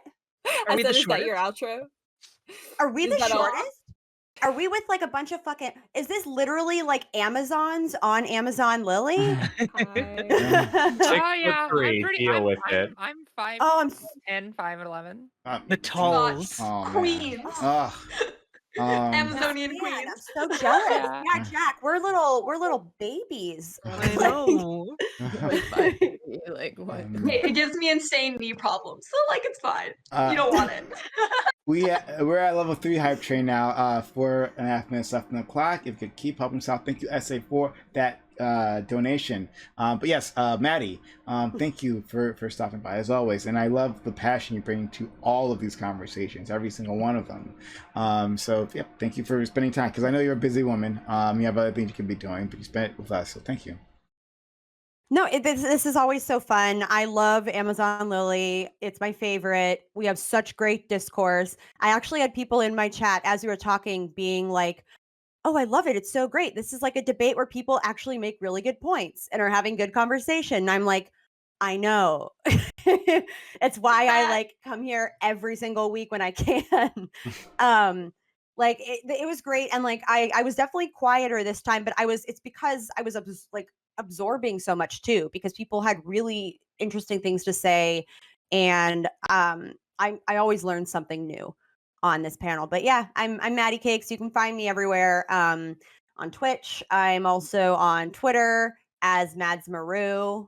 I linked, I think it's linked in my on my channel, whatever. Check it out. My Twitter is fine. It's me like talking shit mostly and just like being dumb. But if you like that, then you'll love it. And yeah, you're all wonderful and beautiful.